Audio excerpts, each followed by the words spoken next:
Suspension ഉത്തരവ് chief സെക്രട്ടറിയുടെയോ അതിന് മുകളിലുള്ള ആരുടെയോ തലയിൽ ഉദിച്ച ഒരു എന്താ അതിന് പറയേണ്ടത് ഒരു വക്രബുദ്ധിയാണ്.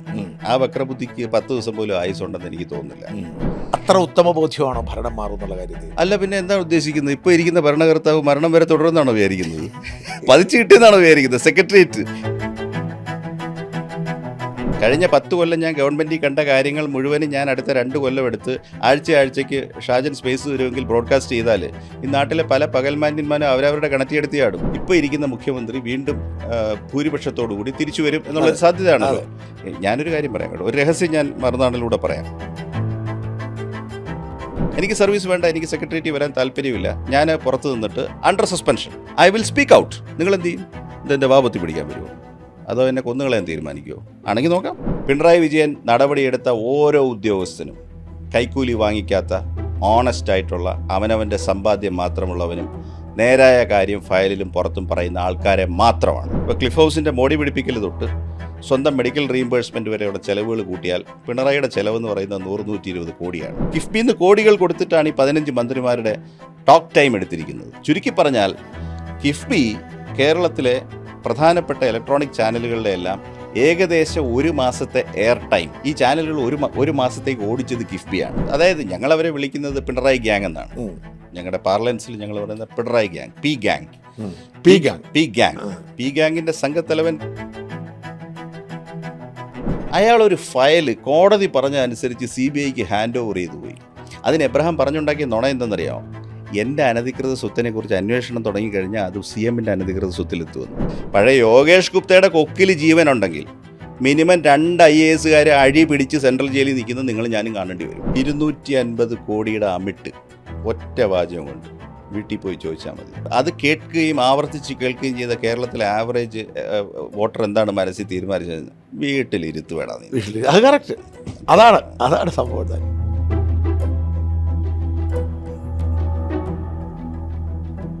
നമസ്കാരം. മറുനാടിൻ്റെ ഏറ്റവും പുതിയ പോഡ്കാസ്റ്റിലേക്ക് സ്വാഗതം. മുതിർന്ന IAS ബി അശോക് സസ്പെൻഷനിലായിരിക്കുന്നു. സസ്പെൻഷൻ്റെ കാരണമായി സർക്കാർ പറയുന്നത്, അല്ലെങ്കിൽ ചീഫ് സെക്രട്ടറി പറയുന്നത്, അച്ചടക്ക ലംഘനം നടത്തി സോഷ്യൽ മീഡിയയിലൂടെ പ്രതികരിച്ചു, മാധ്യമങ്ങളോട് പ്രതികരിച്ചു എന്നാണ്. എന്നാൽ അത് അച്ചടക്ക ലംഘനമാണോ അല്ലയോ എന്നതിനേക്കാൾ പ്രധാനപ്പെട്ടത് ഒരു സിവിൽ സർവീസ് ഉദ്യോഗസ്ഥൻ്റെ മൗലികാവകാശത്തെക്കുറിച്ചാണ് എന്ന് വിശ്വസിക്കുകയാണ് ബി അശോക്. എന്താണ് സംഭവിച്ചത്? എന്താണ് ഇങ്ങനെയൊക്കെ? ഇനി എന്താണ് സംഭവിക്കാൻ പോകുന്നത്? നമുക്ക് ബി അശോകിനോട് സംസാരിക്കാം. നമസ്കാരം. സസ്പെൻഷൻ്റെ വിശദാംശങ്ങളിലേക്ക് കടന്നിട്ട് കാര്യമില്ല, കഴിഞ്ഞു. അതിൽ ഉത്തരവിലും വിശദാംശമൊന്നുമില്ല. സാമൂഹ്യ മാധ്യമങ്ങളോട് ഇൻട്രാക്ട് ചെയ്തു. അതിൽ സർക്കാരിൻ്റെ നയത്തെ, നടപടിയെയും ആഭ്യന്തര പ്രക്രിയകളെയും പ്രതികൂലമായി പരാമർശിച്ചോ എന്ന് സംശയിക്കുന്നു. അത് അന്വേഷിക്കണം. അതുകൊണ്ട് അന്വേഷണ വിധേയമായി സസ്പെൻഡ് ചെയ്തു. മറുപടി കൊടുക്കണോ? അല്ല, സസ്പെൻഷൻ ഉത്തരവിന് മറുപടി ഒന്നും കൊടുക്കേണ്ട ആവശ്യമില്ല. ചോദിച്ചിട്ടുണ്ട്. അല്ല, ഇത് സസ്പെൻഷൻ ഉത്തരവ് ചീഫ് സെക്രട്ടറിയുടെയോ അതിന് മുകളിലുള്ള ആരുടെയോ തലയിൽ ഉദിച്ച ഒരു എന്താ അതിന് പറയേണ്ടത് ഒരു വക്രബുദ്ധിയാണ്. ആ വക്രബുദ്ധിക്ക് 10 ദിവസം പോലും ആയുസുണ്ടെന്ന് എനിക്ക് തോന്നുന്നില്ല. കേരളത്തിലെ അടുത്ത മുഖ്യമന്ത്രി ചുമതല ഏറ്റാലുടൻ ഈ ഉത്തരവ് ചവറ്റുകൊട്ടയിലേക്ക് ഇട്ട് പുതിയൊരു ഉത്തരവ് പുറപ്പെടുവിച്ചിട്ടായിരിക്കും സർക്കാർ പ്രവർത്തനം ആരംഭിക്കുക. അതുകൊണ്ട് അക്കാര്യത്തിൽ യാതൊരു ആങ്സൈറ്റി, ഒരു ആശങ്കയും എനിക്കില്ല. അത് മുൻകൂട്ടി കണ്ടുകൊണ്ട് പുതിയ സർക്കാർ ചുമതല ഏറ്റെടുക്കുമ്പോൾ ഞാൻ സർക്കാരിൽ ഉണ്ടാവരുത് എന്ന ചിലരുടെ പിടിവാശിയാണ് ഇതിന് കാരണം കാര്യങ്ങൾ അറിയുന്ന ഞാൻ പൊസിഷനിലുണ്ടെങ്കിൽ ചിലപ്പോൾ വസ്തുതകൾ ഞാൻ മുഖ്യമന്ത്രിയെ ധരിപ്പിച്ചേക്കും. അതാണ് അതിൻ്റെ പ്രചോദനം. അതായത് പുതിയ സർക്കാർ UDFൻ്റെ ആണെങ്കിൽ പോലും അതിനോട് സഹകരിക്കാതിരിക്കുക എന്നുള്ളതാണ് ലക്ഷ്യം. സഹകരിപ്പിക്കാതിരിക്കുക എന്നുള്ളതാണ് ലക്ഷ്യം. അല്ല, UDFൻ്റേതാണെങ്കിൽ പോലും എന്നുള്ളത് അതിന് വലിയ സാധ്യതയുണ്ടല്ലോ. സർക്കാർ തുടരാനോ പുറത്തേക്ക് പോകാനോ എപ്പോഴും സാധ്യതയുണ്ട്. ഈ തിരുവനന്തപുരത്ത് ചിലരുടെ തലയിലുണ്ട്, ഒരിക്കൽ സർക്കാരിൽ വന്നു കഴിഞ്ഞാൽ പിന്നെ ഇറങ്ങേണ്ടതില്ല, മരണം വരെ തുടരാം. ഇനി അഥവാ മരിച്ചു കഴിഞ്ഞാൽ തന്നെ ഈ സെൻട്രൽ സ്റ്റേഡിയത്തിൽ ഒരു മൊസോളിയം പണിതിട്ട് അതിൽ വല്ല ഫോർമലീനിലൊക്കെ ഇങ്ങനെ കിടത്തിയിട്ട് എംബാം ചെയ്ത് കിടത്തിയ ശേഷം രാവിലെ പുഷ്പചക്രമൊക്കെ വെച്ച് വന്ദിച്ച് ഇങ്ങനെ ഒരു വട്ടം അടിച്ചിട്ട് വന്ന് വീണ്ടും പരിപാടി നടത്താമെന്നുള്ള തോന്നൽ കാണും. അതൊക്കെ ഇനിയും നടക്കത്തൊന്നുമില്ല. ഈ പോൾ പോട്ടിൻ്റെയും മറ്റേ ലെനിൻ്റെയൊക്കെ അവസാനം പിന്നെ ഡെഡ് ബോഡികൾക്ക് എന്താ സംഭവിച്ചതെന്ന് അറിയാമല്ലോ. അത് പറിച്ചെടുത്ത് അവസാനം കൊണ്ടുചെന്ന് പ്രോപ്പർലി സെമിത്തേരി തന്നെ നടക്കി. അപ്പോൾ സെമിത്തേരി പോകാനുള്ളത് സെമിത്തേരിയിലേക്കേ പോകത്തുള്ളൂ. സെൻട്രൽ സ്റ്റേഡിയത്തിൽ എംബാം ചെയ്ത ഡിസ്പ്ലേ ഒന്നും ഉണ്ടാകത്തില്ല. അപ്പോൾ ശവശരീരത്തെ സ്പർശിച്ച്, ചത്തുപോയതിനെ സ്പർശിച്ച് എല്ലാ കാലത്തും മരണം വരെയും ഭരിക്കാമെന്ന് സെക്രട്ടേറിയറ്റിനകത്തിരിക്കുന്ന ചില കുഞ്ഞുങ്ങൾ വിചാരിക്കുന്നുണ്ട്. അതൊന്നും ചരിത്രം വായിക്കാത്തതുകൊണ്ടാണ്, പ്രത്യേകിച്ച് 80കൾക്ക് ശേഷമുള്ള ചരിത്രം. അത്ര ഉത്തമ ബോധ്യമാണോ ഭരണം മാറുന്നുള്ള കാര്യത്തിൽ? അല്ല, പിന്നെ എന്താണ് ഉദ്ദേശിക്കുന്നത്? ഇപ്പോൾ ഇരിക്കുന്ന ഭരണകർത്താവ് മരണം വരെ തുടരുമെന്നാണോ വിചാരിക്കുന്നത്? പതിച്ചു കിട്ടിയെന്നാണോ വിചാരിക്കുന്നത്? സെക്രട്ടേറിയറ്റ് ഹജൂർ അല്ല, ഞാൻ ഇനി ആയിക്കോട്ടെ. ഇല്ല, ഇപ്പോൾ ഷാജൻ ചോദിക്കുന്നതിൻ്റെ ഒരു പോയിന്റ് എന്ന് പറഞ്ഞത്, ഇപ്പോൾ ഇരിക്കുന്ന മുഖ്യമന്ത്രി വീണ്ടും ഭൂരിപക്ഷത്തോടു കൂടി തിരിച്ചു വരും എന്നുള്ളൊരു സാധ്യതയാണല്ലോ. എന്ന് വെച്ചാൽ അദ്ദേഹം ചിരഞ്ജീവിയാണോ? അദ്ദേഹത്തിന് വയസ്സ് 81 അപ്പോൾ 85. ഞാനൊരു കാര്യം പറയാം കേട്ടോ, ഒരു രഹസ്യം ഞാൻ മറുനാടിലൂടെ പറയാം. ഈ 40കളിൽ 40-45 എൻ്റെ അച്ഛൻ 40 ജനിച്ച ആളാണ്. അച്ഛൻ്റെ ജനന തീയതിയല്ല അച്ഛൻ്റെ ഒഫീഷ്യൽ റെക്കോർഡിലുള്ളത്. അച്ഛന് വർഷം നഷ്ടപ്പെടുകയാണ് ഉണ്ടായത്. പക്ഷേ നഷ്ടപ്പെടുകയല്ല, ചെറിയ വ്യത്യാസം. അന്നൊക്കെ ജനിച്ച ആളുകളെല്ലാം 8 വയസ്സാകുമ്പോൾ കൊണ്ട് അന്നൊന്നും 4 വയസ്സിൽ സ്കൂളിൽ വിടത്തില്ല. 8 വയസ്സാകുമ്പോൾ ഇളയ കുഞ്ഞുങ്ങളുടെ ഒപ്പം ഒരു ശല്യമാകുമ്പോൾ 7-8 വയസ്സാകുമ്പോൾ കൊണ്ട് കുടിപ്പള്ളിക്കൂടത്തിൽ ഇരുത്തും. സ്കൂൾ റെക്കോർഡിനകത്ത് എല്ലാവരുടെയും 3-4 വയസ്സ് കുറച്ച് വെച്ചാൽ ചേർത്തിരിക്കുന്നത്. നിങ്ങൾ ഇന്ന് 81കാരെന്ന് പറയുന്ന പല ആളുകളെയും നിങ്ങൾ കൃത്യമായിട്ട് അവരുടെ അനാറ്റമിയും അവരുടെ ശാരീരിക അവസ്ഥയും നിങ്ങൾ ശ്രദ്ധിച്ചാൽ, അവരുടെ കൂനും അവരുടെ ബുദ്ധിമുട്ടുകളും എല്ലാം പരിശോധിച്ചാൽ നിങ്ങൾക്ക് മനസ്സിലാവും അവർക്ക് 85 വയസ്സുണ്ട്, ബയോളജിക്കൽ ഇയേഴ്സ്.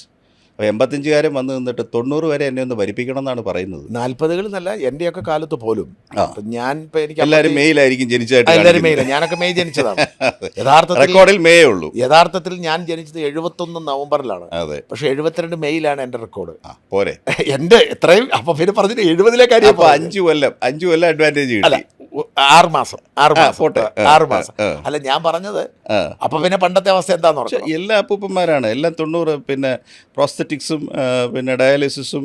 അങ്ങനെ നിങ്ങൾ 80 കഴിഞ്ഞ പൊളിറ്റീഷ്യൻ 80. ഇപ്പോൾ കൃഷ്ണൻകുട്ടി സാർ മത്സരിക്കുന്നില്ല എന്ന് പറഞ്ഞ് മാറി. ഞാൻ അദ്ദേഹത്തെ വിളിച്ച് അഭിനന്ദിച്ചു. PJ ജോസഫ് സാർ മത്സരിക്കുന്നില്ല. ഏറ്റവും നല്ല തീരുമാനമാണ്. കാരണം എന്ന് വെച്ചാൽ അവരുടെയൊക്കെ പ്രജ്ഞയൊക്കെ കുറഞ്ഞ് കോൺസിയൻറ്റസ് ആയി ഡേറ്റ അബ്സോർബ് ചെയ്യാനുള്ള. കൃഷ്ണൻകുട്ടി സാർ തൻ്റെ ഹേ ഡേയ്സിൽ 1-ാം തരം മിനിസ്റ്റർ ആയിരുന്നല്ലോ, പോരാളിയായ മിനിസ്റ്ററാണ്. ജനതാദളിൻ്റെ ആളാണെങ്കിലും നദീ കാര്യങ്ങൾ, ഒരുപാട് കാര്യങ്ങൾ ഗഹനമായ അറിവുള്ള ആളാണ്. പക്ഷേ ഞാൻ ഈ തെരഞ്ഞെടുപ്പ് വന്നപ്പോൾ ഞാൻ അദ്ദേഹത്തിൻ്റെ മകൻ ഞങ്ങളുടെ സർവീസിലെ ഓഫീസറാണ്. ഞാൻ പേഴ്സണലി ബിജുവിനോട് പറഞ്ഞു, അച്ഛൻ ഇത്തവണ മത്സരിക്കില്ലല്ലോ. അപ്പോൾ ബിജു പറഞ്ഞു ഒരുപാടായി, ഇനിയിപ്പോൾ ഉണ്ടാവില്ല. അപ്പോൾ ഞാൻ ബിജുവിൻ്റെ അടുത്ത് പറഞ്ഞു, എന്തുകൊണ്ട് why don't you step down, resign and take the seat. പിന്നെ അവരുടെ ഏതോ പാർട്ടിയിലെ വേറെ ആളാണ് അവിടെ ഇപ്പോൾ മത്സരിച്ചത് ചിറ്റൂരിൽ. അപ്പം ഞാൻ പറഞ്ഞ ഇത് there is a natural order of things. ഗവൺമെൻറ്റിലെ ഏറ്റവും സമർത്ഥനായിട്ടുള്ളൊരു അക്കൗണ്ടൻറ്റും ഓഡിറ്ററും ആയിരുന്നു എൻ്റെ അച്ഛന്. 80-ന് ശേഷം ഇപ്പോൾ 86 വയസ്സുണ്ട്. രാവിലെ ബ്രേക്ക്ഫാസ്റ്റ് കഴിച്ച് എന്താണെന്ന് ചോദിച്ചു കഴിഞ്ഞാൽ അച്ഛന് വളരെ ഓർത്തിട്ടേ പറയാൻ പറ്റുള്ളൂ. ആ മനുഷ്യാവസ്ഥയാണ്. ഈ സ്റ്റേജിൽ ഒരു സ്റ്റേറ്റിൻ്റെ ചുമതല ഒരാളെ ഏൽപ്പിച്ചാൽ വേറെ ആരെങ്കിലും കൊണ്ടു നടക്കാനേ നിവൃത്തിയുള്ളൂ.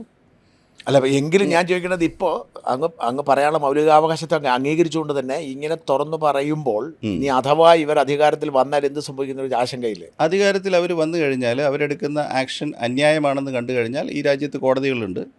ഇല്ലെങ്കിൽ അവരെൻ്റെ ജോലി തിരിച്ചു തരില്ലെന്നല്ലേ ഉള്ളൂ. ഞാൻ പുറത്ത് പോരാടിക്കൊള്ളാം, നിങ്ങളെല്ലാവരും ഉണ്ടല്ലോ.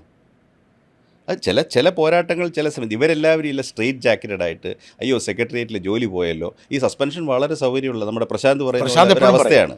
എന്നോട് തിരിച്ചു കയറുന്നൊന്നും ചെയ്തേക്കരുത്. എൻ്റെ ശമ്പളം വെച്ചുകൊണ്ട് നോക്കിയാൽ എനിക്ക് ജീവിക്കാൻ, സത്യം പറഞ്ഞാൽ ഞാൻ ഈ ശമ്പളത്തിൻ്റെ കൂടുതൽ കിട്ടുന്ന ഭാഗം ഇപ്പോൾ ആക്ച്വലി അതും ഇതും തുണിയും സാധനങ്ങളും ഒക്കെ മേടിച്ചു ആവശ്യമില്ലാത്ത കാര്യങ്ങൾക്ക് ചിലവാക്കി അതൊന്ന് സബ്സിസ്റ്റൻസ് അലവൻസ് ആയിട്ട് കുറച്ച് കിട്ടിയാൽ എൻ്റെ ചിലവ് മീറ്റ് ചെയ്യും. മുഴുവൻ സമയം എനിക്ക് പോരാടാമല്ലോ. കഴിഞ്ഞ 10 കൊല്ലം ഞാൻ ഗവൺമെൻറ്റിൽ കണ്ട കാര്യങ്ങൾ മുഴുവനും ഞാൻ അടുത്ത 2 കൊല്ലം എടുത്ത് ആഴ്ചയ്ക്ക് ഷാജൻ സ്പേസ് വരുമെങ്കിൽ ബ്രോഡ്കാസ്റ്റ് ചെയ്താൽ ഈ നാട്ടിലെ പല പകൽമാന്യന്മാരും അവരവരുടെ കണക്കിയെടുത്തിയാടും. അതാണ് എൻ്റെ ചോദ്യം. അങ്ങനെ പറയാൻ പറ്റും? അധികാരമുണ്ടോ? സർക്കാർ അല്ല, എനിക്ക് അറിവില്ലായ്മ കുടിക്കുക. സർക്കാർ ഉദ്യോഗസ്ഥരുടെ ചട്ടങ്ങൾ ഇത് ബാധകമല്ലേ? അല്ല, ചട്ടങ്ങൾ അവിടെയുണ്ട്. ഈ ചട്ടലംഘനത്തിൻ്റെ പ്രത്യാഘാതം എന്താണ്?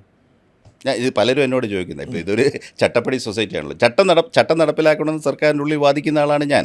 ഇപ്പോൾ എൻ്റെ വകുപ്പിലെ തന്നെ ഒരു ഉദ്യോഗസ്ഥൻ ഗവൺമെൻറ്റിൻ്റെ നയത്തെയോ നടപടിയോ വിമർശിച്ചു കഴിഞ്ഞാൽ ഞാൻ ചട്ടപ്രകാരം നോട്ടീസ് കൊടുക്കുന്നുണ്ട്, നടപടി എടുക്കുന്നുമുണ്ട്. പക്ഷേ ഞാൻ പറയുന്നത് ഇവിടെ നമ്മൾ കാര്യങ്ങൾ കോണ്ടെക്സ്റ്റിൽ കാണണം. നമ്മുടേത് അടിസ്ഥാനപരമായ ഒരു ജനാധിപത്യമാണ്. ജനാധിപത്യത്തെ അശോകിൻ്റെ ചട്ടം അവിടെ നിൽക്കട്ടെ. ചട്ടത്തിൽ അവർ പറയുന്ന റൂൾ 3 ലംഘിച്ചു, റൂൾ 7 ലംഘിച്ചു എന്ന് തന്നെ ഇരിക്കട്ടെ. ലംഘിച്ചെന്നായിക്കോട്ടെ കേസ്. പരമാവധി എന്താണ് അതിനുള്ള ശിക്ഷ? എന്നെ ഈ ഇന്ത്യൻ അഡ്മിനിസ്ട്രേറ്റീവ് സർവീസിൽ നിന്ന് നീക്കം ചെയ്യും അല്ലേ? എനിക്കത് പരാതിയില്ലെങ്കിൽ എന്താണ് പ്രശ്നം? ഓക്കെ, അല്ല, എനിക്കതിൻ്റെ ആവശ്യമില്ല. ഇൻ ദ സെൻസ് എനിക്കിപ്പോൾ ഒരു 15 സെൻറ്റ് സ്ഥലം എഴുതി വിറ്റ് കഴിഞ്ഞാലും സുഭിക്ഷമായിട്ട് ജീവിക്കാനുള്ള വരുമാനം അന്യത ഉണ്ട്. എൻ്റെ ഭാര്യ എന്നെക്കാൾ ശമ്പളം വാങ്ങിക്കുന്ന ഒരു ഉദ്യോഗസ്ഥയാണ്. കുട്ടിയുടെയും പഠിത്തവും കഴിഞ്ഞു.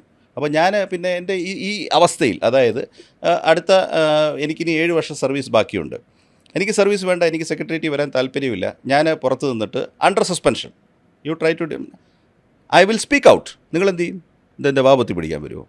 അതോ എന്നെ കൊന്നുകളയാൻ തീരുമാനിക്കുമോ? ആണെങ്കിൽ നോക്കാം. അപ്പോൾ എന്ത് ചെയ്യും? So I have defeated you. നിങ്ങൾ നിങ്ങളുടെ DND റൂൾസിനകത്ത് പ്രൊസീഡ് ചെയ്ത് നിങ്ങൾക്ക് തോന്നുന്നത് ചെയ്യും. എന്തായാലും നിങ്ങൾ ജസ്റ്റായിട്ടൊന്നും ചെയ്യാൻ പോകുന്നില്ല. ഇപ്പോൾ ഇവിടെ നേരത്തെ നടപടിയെടുത്ത ഉദ്യോഗസ്ഥന്മാരെ നോക്കൂ. ഇപ്പോൾ കഴിഞ്ഞ 10 കൊല്ലത്തിൽ നടപടി നേരിട്ട ഉദ്യോഗസ്ഥന്മാരെ നോക്കൂ. മിസ്റ്റർ സെൻകുമാർ തൊട്ട് ഇങ്ങോട്ടുള്ളത് ജേക്കബ് തോമസ്, P. വിജയൻ, പോലീസിലുള്ള ആൾക്കാരുടെ കാര്യം ഞാൻ പറയുന്നത്. IAS അത്രയില്ല, പ്രശാന്ത്, ഇങ്ങനെയുള്ള ഉദ്യോഗസ്ഥർ നോക്കൂ. പിണറായി വിജയൻ നടപടിയെടുത്ത ഓരോ ഉദ്യോഗസ്ഥനും കൈക്കൂലി വാങ്ങിക്കാത്ത, ഓണസ്റ്റായിട്ടുള്ള, അവനവൻ്റെ സമ്പാദ്യം മാത്രമുള്ളവനും നേരായ കാര്യം ഫയലിലും പുറത്തും പറയുന്ന ആൾക്കാരെ മാത്രമാണ്. ആഘോഷിക്കപ്പെട്ട ഉദ്യോഗസ്ഥന്മാരാരാണ്? അനധികൃത ധനസമ്പാദനം നടത്തിയതിൻ്റെ പേരിൽ ഹൈക്കോടതി അന്വേഷണത്തിന് ഉത്തരവിട്ടിരിക്കുന്നവരാണ്. യാതൊരു നേരും നെറിയുമില്ലാതെ എല്ലാ ചട്ടങ്ങളും ലംഘിച്ചുകൊണ്ട് ഗവൺമെൻറ്റിൻ്റെ പൊളിറ്റിക്കൽ അജണ്ടയും സാമ്പത്തിക അജണ്ടയും മുന്നോട്ടെടുക്കാൻ സഹായിച്ചിട്ടുള്ളവരാണ്. അത് ഞാൻ പറയുന്നതിൽ എന്താ വിഷമം? ഇവിടെ ഇപ്പോൾ ഞാൻ ചോദിക്കട്ടെ, ഇവിടെ നടക്കുന്ന വളരെ ലളിതമായ കാര്യമാണ്. ശ്രീ പിണറായി വിജയന് അധികാരം നഷ്ടപ്പെട്ടിട്ടൊരു ജീവിതമില്ല. അദ്ദേഹം കേരളത്തിൻ്റെ സ്ഥിരം ഭരണാധികാരിയായി സ്വയം പ്രഖ്യാപിച്ചു കഴിഞ്ഞു. കൊട്ടാര സദൃശ്യമായ ക്ലിഫ് ഹൗസിലെ ജീവിതം ഈ നിമിഷം വരെ 10 വർഷം കൊണ്ട് ഏതാണ്ട് എൻ്റെ നോട്ടത്തിൽ ഒരു 120 കോടിയുടെ സ്വകാര്യ ചെലവുകൾ അദ്ദേഹം സർക്കാരിനെ കൊണ്ട് എടുപ്പിച്ചു കഴിഞ്ഞു. സ്വകാര്യ ചെലവെന്ന് ഞാൻ പറഞ്ഞാൽ ചിലത് അർഹതയുള്ളതാണ്, ചിലതല്ലാത്തതാണ്. ഇപ്പോൾ ക്ലിഫ് ഹൗസിൻ്റെ മോടി പിടിപ്പിക്കൽ തൊട്ട് സ്വന്തം മെഡിക്കൽ റീഇംബേഴ്സ്മെൻറ്റ് വരെയുള്ള ചിലവുകൾ കൂട്ടിയാൽ പിണറായിയുടെ ചിലവെന്ന് പറയുന്നത് 100-120 കോടിയാണ്. 10 വർഷം കൊണ്ട് എത്തിയിരിക്കുന്നതാണ്. ഞാൻ ശമ്പളവും മറ്റല്ല പറയുന്നത്, മറ്റ് മുഖ്യമന്ത്രിമാർ സ്വീകരിക്കാത്ത ചിലവ്, വിദേശ യാത്രകൾ 10-30 എണ്ണം. അതുകൊണ്ടൊക്കെ സ്റ്റേറ്റിന് പ്രയോജനം ഉണ്ടായി എന്ന് വിശ്വസിക്കുന്ന കുറേ പേരുണ്ട്. എന്തായാലും 10 വർഷമായപ്പോൾ അധികാരം വിട്ടൊഴിയാൻ വിഷമമുള്ളതുകൊണ്ടും പ്രതിപക്ഷത്തിരിക്കാൻ പ്രയാസമുള്ളതുകൊണ്ടും അദ്ദേഹം സർക്കാരിനുള്ളിൽ ഒരു ടീമിനെ തയ്യാറാക്കിയിട്ടുണ്ട്. ആ ടീമിലുള്ളത് അദ്ദേഹത്തിൻ്റെ ഓമന മൃഗങ്ങളാണ്, ഓമനിച്ചിട്ടുള്ള മൃഗങ്ങളാണ്. അവർ പാർട്ട്ലി അദ്ദേഹത്തിൻ്റെ ഫിനാൻസിയേഴ്സാണ്. അവരാണ് ഈ തുടർ ഭരണം എന്ന പ്രോജക്റ്റ് ഗവൺമെൻറ്റിനുള്ളിൽ നടപ്പിലാക്കുന്നത്. ഈ പ്രോജക്റ്റ് തുടങ്ങിയിട്ട് കഴിഞ്ഞ സെപ്റ്റംബറോട് കൂടിയിട്ടാണ്. അതിനായിട്ട് കഴിഞ്ഞ ധനകാര്യ വർഷവും ഈ ധനകാര്യ വർഷവും എൻ്റെ നോട്ടത്തിൽ ഒരു 200-300 കോടി രൂപ വിവിധ വകുപ്പുകളിൽ നിന്നും LDFൻ്റെ പ്രചാരണത്തിലേക്കും ശ്രീ പിണറായി വിജയൻ്റെ ഇമേജ് ബിൽഡിങ്ങിലേക്കും ഈ ഉദ്യോഗസ്ഥർ തരപ്പെടുത്തി കൊടുത്തിട്ടുണ്ട്. അത് ഏറ്റവും പ്രധാനമായിട്ട് കിഫ്ബിയിൽ നിന്നും ഡോക്ടർ KM എബ്രഹാമാണ് ഇതിൻ്റെ ഗൈഡിങ് സ്പിരിറ്റ്.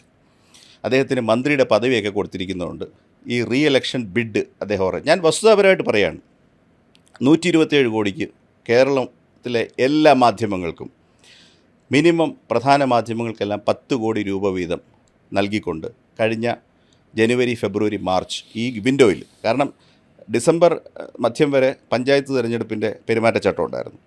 ജനുവരി, ഫെബ്രുവരി, മാർച്ച് 15-ന് സംസ്ഥാന തിരഞ്ഞെടുപ്പിൻ്റെ ചട്ടം വന്നു. അപ്പോൾ അതിനിടയ്ക്ക് കിട്ടിയ ആ 90 ദിവസത്തിൽ താഴെയുള്ള സമയത്ത് പരമ ദരിദ്രമായിട്ടിരിക്കുന്ന കേരള ഗവൺമെൻറ് തിരുവനന്തപുരത്തുള്ള സാധാരണ ഏതാണ്ട് 20ഓളം ചാനലുകൾക്ക്, ഏറ്റവും റേറ്റിംഗ് കുറഞ്ഞ ചാനലിന് മിനിമം കിട്ടിയത് 2 കോടി, മേജർ ചാനലുകൾക്ക് കിട്ടിയത് 10 കോടി.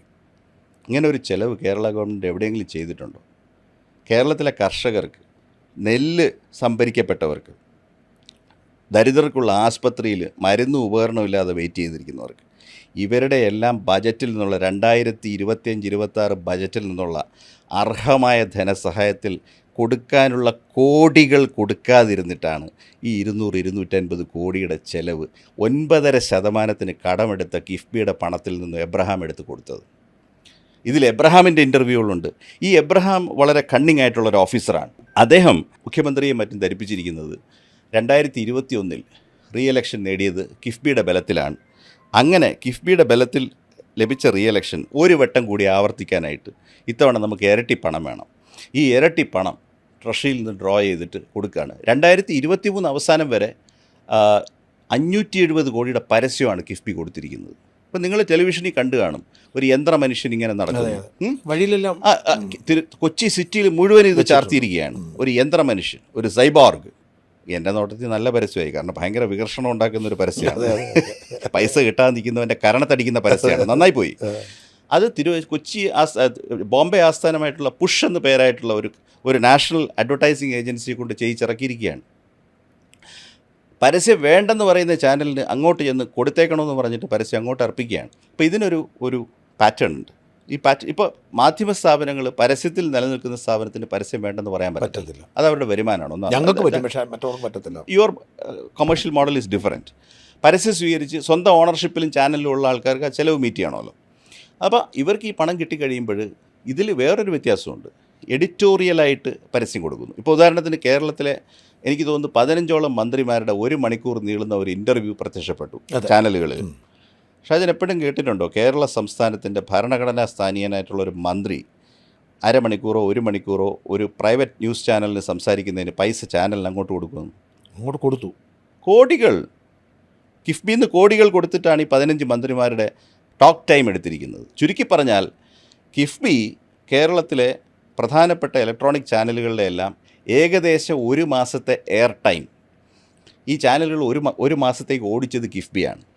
അതിൻ്റെ ചിലവാണ് ഞാൻ പറഞ്ഞ ഏകദേശം 100 കോടി രൂപ. ഇതുകൂടാതെ ഓൺലൈൻ അഡ്വർടൈസിങ്, ചാനലിംഗ് എന്ന് വെച്ചാൽ സോഷ്യൽ മീഡിയ നിങ്ങളെടുത്തില്ല. For some reasons you are not approach. എന്തിനേറെ പറയുന്നു, ആ ഞങ്ങളെ വളഞ്ഞ വഴിയിലൂടെ അപ്രോച്ച് ചെയ്തിരുന്നു. പ്രശസ്തമായ മോഹൻലാലിൻ്റെ ഇൻ്റർവ്യൂ, എനിക്ക് ലഭ്യമായ വിവരമനുസരിച്ച് ക്ലിഫ് ഹൗസിനുള്ളിൽ ചിത്രീകരിച്ച ഇൻ്റർവ്യൂവിന് 12 ലക്ഷം രൂപയാണ് ചിലവ്. നിങ്ങൾ ഈ ഇൻ്റർവ്യൂ ചിത്രീകരിക്കുന്നതിന് എത്രയാണ് ചിലവ്? For let me ask you. ആയിക്കോട്ടെ, 12 ലക്ഷം രൂപയാണ് ചിലവ്. അത് ചിലപ്പോൾ ആ ഇൻ്റർവ്യൂവിന് ഒരു ഡയറക്ടർ ഉണ്ടായിരുന്നു. എങ്ങനെയാണ് ഒരു അഭിമുഖത്തിന്, ഒരു ഭരണഘടനാ സ്ഥാനീയൻ്റെ ഇൻ്റർവ്യൂവിന് രണ്ടാമതൊരാൾ ഡയറക്റ്റ് ചെയ്യുന്നത് എങ്ങനെയാണ്? ചിന്തിക്കേണ്ട കാര്യമാണ്. ഇപ്പോൾ ഫീച്ചർ ഫിലിമോ നാടകമോ ഡയറക്റ്റ് ചെയ്യാനായിട്ട് ഇനി ഇതൊരു നാടകമായിരുന്നോ? എനിക്കറിയാൻ പാടില്ല. ആ അഭിമുഖം സൂക്ഷ്മമായിട്ട് വീക്ഷിച്ചു കഴിഞ്ഞാൽ അതിനൊരു പർപ്പസേ ഉള്ളൂ. അത് സംപ്രേഷണം ചെയ്യാൻ ചാനലുകൾക്ക് 10 കോടിയോളം രൂപ കൊടുത്തു. അപ്പോൾ ഈ 10 കോടി രൂപയ്ക്ക്, അല്ലെ 10 കോടി 12 ലക്ഷം രൂപയ്ക്ക് സംസ്ഥാന ഭരണഘടനാ സ്ഥാനത്തിരിക്കുന്ന 1-ാം സ്ഥാനക്കാരൻ്റെ ഒരു ഇൻ്റർവ്യൂ സംപ്രേഷണം ചെയ്യുമ്പോൾ തെരഞ്ഞെടുപ്പിന് മുമ്പ് നമ്മൾ എക്സ്പെക്റ്റ് ചെയ്യുന്നത് എന്താണ്? ഈ തെരഞ്ഞെടുപ്പും അതിൻ്റെ പശ്ചാത്തലത്തിൽ സർക്കാരിൻ്റെ നേട്ടങ്ങളും സർക്കാരിൻ്റെ നയങ്ങളും അടുത്ത 10 വർഷത്തേക്ക് അല്ലെങ്കിൽ 5 വർഷത്തേക്കുള്ള സ്റ്റേറ്റിൻ്റെ ഭാവിയെക്കുറിച്ചുള്ള ആ മനുഷ്യൻ്റെ ഒരു ദർശനവുമാണ് നമ്മൾ ആ ഇൻ്റർവ്യൂവിൽ പ്രതീക്ഷിക്കുക. നിങ്ങൾ കേട്ടത് എന്താണ്? നിങ്ങൾ കേട്ടത് ഞാൻ പാട്ട് പാടാൻ അറിയുന്ന, കാക്കിക്കുള്ളിലൊരു കലാഹൃദയമുള്ള ശ്രീനിവാസൻ്റെ സിനിമയിൽ പറയുന്ന മാതിരി ഈ കാക്കിക്കുള്ളിലൊരു കലാഹൃദയം കൂടിയുണ്ടെന്ന് പറഞ്ഞിട്ട് മറ്റേ മരം ചുറ്റി ഓടുന്ന സീനുണ്ടല്ലോ. അതുപോലെ സാർ വേണമെന്ന് വെച്ച് കഴിഞ്ഞാൽ സാർ ഒരു പാട്ട് പാടും, ഒരു പാട്ട് പാടാമോ എന്ന് മോഹൻലാൽ ആ ഇൻ്റർവ്യൂവിൽ 5 വട്ടം ചോദിക്കുന്നുണ്ട്. ഏകദേശം ആ ഇൻ്റർവ്യൂവിൻ്റെ 3-3.5 മിനിറ്റ് ഈ ഇൻ്റർവ്യൂ ചെയ്യപ്പെടുന്ന ഭരണഘടനാ സ്ഥാനീയൻ ഒരു പാട്ട് പാടാമോ എന്നുള്ള ചോദ്യത്തിനാണ്. എത്ര സില്ലിയാണെന്ന് നിങ്ങൾ ആലോചിക്കണം. എന്താണതിൻ്റെ പരിശ്രമം? ഞാൻ നിങ്ങൾ കാണുന്നത് പോലെ ഒരു ദുഷ്ടനല്ല. ഞാനൊരു കലാഹൃദയമുള്ള ദയാലുവായ ഒരു മനുഷ്യനാണ്. അപ്പോൾ ഞാൻ പറയുന്നത് അത് വളരെ പ്രധാനപ്പെട്ട ഒരു ഡിസ്കവറിയാണ്. കാരണം ഈ മീഡിയ കൺസൾട്ടൻ്റ് ഒരു കാര്യം മനസ്സിലാക്കിയിട്ടുണ്ട്. എന്താണ് പറയാൻ പറ്റുമോ? പിണറായിയുടെ ഒരു മോശം ഇമേജ് ഉണ്ട്, അത് മാറണം. അത് തിരുത്തിയില്ലെങ്കിൽ തെരഞ്ഞെടുപ്പിൽ തോൽവി സുനിശ്ചിതമാണ്. അതുകൊണ്ടാണ് 10 കോടി 12 ലക്ഷം രൂപയ്ക്ക് ഞാനൊരു ദയാലുവാണെന്ന് പറഞ്ഞു. അതിലടങ്ങിയിരിക്കുന്ന വളരെ സട്ടിലായിട്ടുള്ള ഞാൻ കമ്മ്യൂണിക്കേഷൻ സയൻസ് പഠിച്ചവനായതുകൊണ്ട് ഞാൻ ഒരു കാര്യം പറയാം. അതിൻ്റെ ബാക്കി കാര്യങ്ങളൊക്കെ വിട്ടേക്കും. അതിൻ്റെ അവസാനം അദ്ദേഹം ഒരു പാട്ട് പാടാൻ ശ്രമിക്കുന്നുണ്ട്. കോപ്പരസ്ത്യ കരസ്കൃതി, അറിയാൻ പാടില്ലാത്ത സംസ്കൃതി, എന്തിനിങ്ങനെ കഷ്ടപ്പെടുന്നു, പറഞ്ഞ മുഴുവൻ തെറ്റ്. അത് പോട്ടെ, സംസ്കൃത് പറഞ്ഞൊക്കെ തെറ്റാണ് വിശദീകരിച്ച്. അദ്ദേഹത്തിൻ്റെ കുട്ടിക്കാലത്ത് ഇനി ആ ഇൻ്റർവ്യൂവിൽ അദ്ദേഹത്തിൻ്റെ മനസ്സിനെ റിവീൽ ചെയ്യുന്ന ചില കാര്യങ്ങളുണ്ട്. ഞാൻ വളരെ വട്ടം ആ ഇൻ്റർവ്യൂ കണ്ടു, ആവർത്തിച്ച്. ഞാൻ PhD തീസിസിന് ഞാൻ പിണറായിയുടെ ഇൻ്റർവ്യൂസ് ഉപയോഗിച്ചിട്ടുണ്ട്, കോവിഡിൻ്റെ ഇൻ്റർവ്യൂസ്. ഇത് ഞാൻ വിശദമായിട്ട് നോക്കി. അപ്പോൾ അതിനകത്ത് അങ്ങേക്ക് പശ്ചാത്താപം തോന്നിയ ഒരു സംഭവം ശ്രദ്ധിച്ചായിരുന്നു. ശബരിമലയ്ക്ക് ശേഷം 10 വർഷം കോംപ്ലക്സ് ആയിട്ടുള്ള ഒരു അഡ്മിനിസ്ട്രേറ്റീവ് മെഷീനറി കൈകാര്യം ചെയ്ത ഒരു വ്യക്തിയെടുത്ത് തെറ്റിപ്പോയി എന്ന് തോന്നിയ ഒരു നിമിഷം ഉണ്ടോ എന്ന് ചോദിച്ചാൽ എത്രയോ സംഭവങ്ങളുണ്ടാവും, ഇല്ലേ? എത്ര കാര്യങ്ങൾ തിരുത്തിയിട്ടുണ്ട്. അങ്ങേക്ക് എന്തെങ്കിലും പശ്ചാത്താപം തോന്നിയ ഒരു സംഭവം ഉണ്ട്? എൻ്റെ കൂട്ടത്തിലൊരു പയ്യൻ പഠിക്കുമായിരുന്നു, അതും ഒരു മുതലാളിയുടെ മകൻ, അവൻ മദ്യത്തിനടിമയായി. അങ്ങനെ ഞാൻ അവൻ്റെ കൂട്ടുകെട്ട് ഉപേക്ഷിച്ചു. അതിനെ തുടർന്ന് അവൻ മദ്യത്തെ പൂർണ്ണമായും ആശ്രയിച്ചു. അവൻ മരിച്ചു പോവോ തൊലഞ്ഞു പോവോ എന്തോ സംഭവിച്ചു. കോളേജിൽ പഠിച്ചിരുന്ന കാലത്തിന് പോയിന്റ് എന്താണെന്നറിയാമോ? അവനെ നന്നാക്കിയില്ല എന്നുള്ളൂ. ആ മുതലാളിയുടെ മകനെ നന്നാക്കുന്ന അദ്ദേഹത്തിൻ്റെ ചുമതലയായിരുന്നു. അദ്ദേഹം ഉപേക്ഷിച്ചതുകൊണ്ട് അവൻ മരണപ്പെട്ടു പോയി. 50 വർഷത്തിൽ പരം പൊതുജീവിതത്തിൽ നിന്ന് ഇത്രയും ജനങ്ങളെ ബാധിക്കുന്ന തീരുമാനങ്ങളെടുത്ത ഒരാളിന് ഒരു പെശകും ഇന്നുവരെ പറ്റിയിട്ടില്ല. മനസ്സിലായി? സട്ടിൽ മെസ്സേജ് മനസ്സിലായോ? ഒരു തെറ്റുമില്ല. തെറ്റുപറ്റാത്ത, എന്താ പറയുക, തെറ്റാ വരം കിട്ടിയിരിക്കുന്ന വ്യക്തിയാണ് ഞാൻ അന്തിച്ചു പോയി. ഞാനിങ്ങനെ പുറകോട്ടിരുന്നിട്ട് പറഞ്ഞു, കൊള്ളാമല്ലോ ഇതിൻ്റെ ഡയറക്ടർ. ആ സട്ടിൽ മെസ്സേജ്, യേശു ക്രിസ്തു കഴിഞ്ഞാൽ പിന്നെ ഞാനിവിടെ ഉള്ളു, ബുദ്ധൻ, യേശു ക്രിസ്തു, ഞാൻ, 3 പേരുണ്ട്. ഒരു തെറ്റും പറ്റാത്ത, തെറ്റേ സംഭവിക്കാൻ പറ്റാത്ത വ്യക്തി. ഓക്കെ, ഇനി അതിൻ്റെ തേർഡ് സട്ടിൽ പൊളിറ്റിക്സ് ഞാൻ പറഞ്ഞുതരാം. ആ ഇൻ്റർവ്യൂ കഴിയാറാകുമ്പോഴേക്കും ഇൻ്റർവ്യൂ ചെയ്യപ്പെടുന്ന ആളിനെ പുറത്തേക്ക് കൊണ്ടുവരുന്നുണ്ട്. അപ്പോൾ അവിടെ ഒരു എന്താണ്, ഒരു നായ, ഒരു കറുത്ത നായ അതൊരു ഇതാണെന്ന് തോന്നുന്നു, ലാബ്രഡോർ നായ, പേര് ഞാൻ വിട്ടുപോയി. ഈ ലാബ്രഡോർ റോബിൻ നായ വീട്ടിലുണ്ട്. അപ്പോൾ റോബിൻ നായ എൻ്റെ നായയാണ് എന്ന് പറഞ്ഞിട്ട് അതിൻ്റെ ഹാൻഡ്ലർ ഇങ്ങനെ കാണിക്കുന്നുണ്ട്. അപ്പോൾ അവിടെ വെച്ച് 2 സട്ടിൽ റിമാർക്സ് നടത്തുന്നുണ്ട്. അത് ഞാൻ പറയാം, അത് ആ ഇൻ്റർവ്യൂവിൻ്റെ ഒരു ഡയറക്ടോറിയൽ മേന്മയാണ് ഞാൻ പറയുന്നത്. അപ്പോൾ സബ്ജക്റ്റ് പറയുന്നുണ്ട്, ഈ നായയ്ക്ക് ഭക്ഷണം കൊടുക്കുന്നത് മുരുകേശനാണ്. ഈ നായ ഭക്ഷണം കഴിക്കാൻ ശ്രമിക്കുമ്പോഴെല്ലാം എവിടെ നിന്നോ ഒരു കാക്ക പറന്നു വരും. അപ്പോൾ ആ കാക്കയും കൂടി ഇവൻ്റെ ഭക്ഷണത്തിൽ നിന്ന് കഴിക്കും. അപ്പോൾ ഞാൻ എപ്പോഴും പറയും, കാക്കയ്ക്കും കൂടി ഭക്ഷണം കൊടുക്കണം. സട്ടിൽ ഇമേജ് മനസ്സിലായോ? ആ ദയയുടെ പരമ കാഷ്ടയാണ് ഞാൻ. ഇപ്പോൾ ഷാജിൻ്റെ വീട്ടിലൊരു നായ ഉണ്ടെന്ന് വെച്ചോ, എൻ്റെ വീട്ടിൽ നായുണ്ട്, ഒരു അൾസേഷൻ. ഇവന് ഭക്ഷണം വിളമ്പി വെച്ച് കഴിയുമ്പം 2 കാക്ക വന്നത് കൊത്തി തിന്നുകൊണ്ടിരിക്കുന്നത് കണ്ടാൽ നിങ്ങളെന്ത് പറയും? പോ കാക്കയെന്ന് പറയും, ഇല്ലേ? അത്രേ ഉള്ളൂ. പക്ഷേ അദ്ദേഹം അങ്ങനല്ല, വാ കാക്കയെന്ന് പറയും. മനസ്സിലായോ? ഇതാണ് സട്ടിൽ മെസ്സേജ്. എന്നിട്ട് എന്ത് ഗുണമുണ്ടായി? എന്നിട്ട് എന്ത് ഗുണമുണ്ടായി? എവിടെ വീട്ടിൽ പോയി ചോദിക്കണമെന്ന് പറഞ്ഞാൽ എല്ലാം നശിപ്പിച്ചില്ലേ? അതാണ് എൻ്റെ പോയിന്റ്. എന്താണെന്ന് വെച്ചാൽ ഇത്രയും പരിശ്രമിച്ച് ഡയറക്ടർ ഇതുകൊണ്ട് ചെന്ന് പ്രസൻറ്റ് ചെയ്ത എല്ലാ ചാനലിനും എല്ലാം കൂടെ അന്നെന്തോ സംഭവം ഉണ്ടായിട്ട് ചർച്ചയാകാതെ പോയല്ലോ. അന്നെന്തോ സംഭവിച്ചില്ലേ? ഈ ഇന്റർവ്യൂ വന്ന അന്ന് പിറ്റേ ദിവസം വേറെ എന്തോ വലിയ മേജർ ഇൻസിഡന്റ് ഉണ്ടായിട്ട് അത് രജിസ്റ്റർ ചെയ്യപ്പെട്ടില്ല. ഞാനിപ്പോൾ ഇത്രയും ശ്രദ്ധിച്ച് പറഞ്ഞപ്പോഴല്ലേ ഷാജൻ പോലും ആ ഇന്റർവ്യൂവിനെ പറ്റി ആലോചിച്ചത്. എൻ്റെ സബ്ജക്റ്റ് ആയതുകൊണ്ട്, ഞാൻ ഇദ്ദേഹത്തെ പഠിക്കുന്നത് കൊണ്ട് ഞാനത് ആവർത്തിച്ച് അദ്ദേഹത്തിൻ്റെ ഭാവങ്ങളും കാര്യങ്ങളും എല്ലാം ഞാൻ പരിശ്രമിച്ച് നോക്കി. ഞാൻ അദ്ദേഹത്തിൻ്റെ ഓരോ സട്ടിൽ മെസ്സേജിങ്ങും, പർട്ടിക്കുലർലി 2024 ശേഷമുള്ള അദ്ദേഹത്തിൻ്റെ ഒരു ഭാവമാറ്റം ഞാൻ പഠിച്ചുകൊണ്ടിരിക്കുകയാണ്.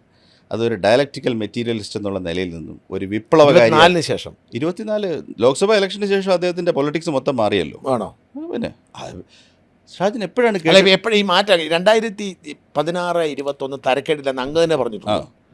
21 ആയപ്പോഴത്തേക്കും അങ്ങ് കംപ്ലീറ്റ് മാറുന്നു. അപ്പോൾ 24 ആയപ്പോൾ വീണ്ടും മാറി. അങ്ങനെ 24 കഴിഞ്ഞ ശേഷം അദ്ദേഹത്തിൻ്റെ ദിശയാകെ പോയല്ലോ. 24 ലോക്സഭാ ഇലക്ഷൻസിൻ്റെ റിസൾട്ട് വന്നപ്പോൾ ഞാൻ മനസ്സിലാക്കുന്നത്, ലെഫ്റ്റ് ഡെമോക്രാറ്റിക് ഫ്രണ്ട് ആ റിസൾട്ടുകൾ നന്നായിട്ട് ഒരു കാര്യം അവർ പഠിക്കും. ബൂത്ത് തലത്തിൽ തന്നെ എന്താ സംഭവിച്ചതെന്ന് അവർക്ക് പഠിക്കും.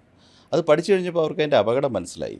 കാരണം അവരുടെ നട്ടെല്ലായിട്ടുള്ള ഈഴവ SC/ST വിഭാഗങ്ങളിൽ 30% പേര് NDAക്ക് വോട്ട് ചെയ്ത് തുടങ്ങി.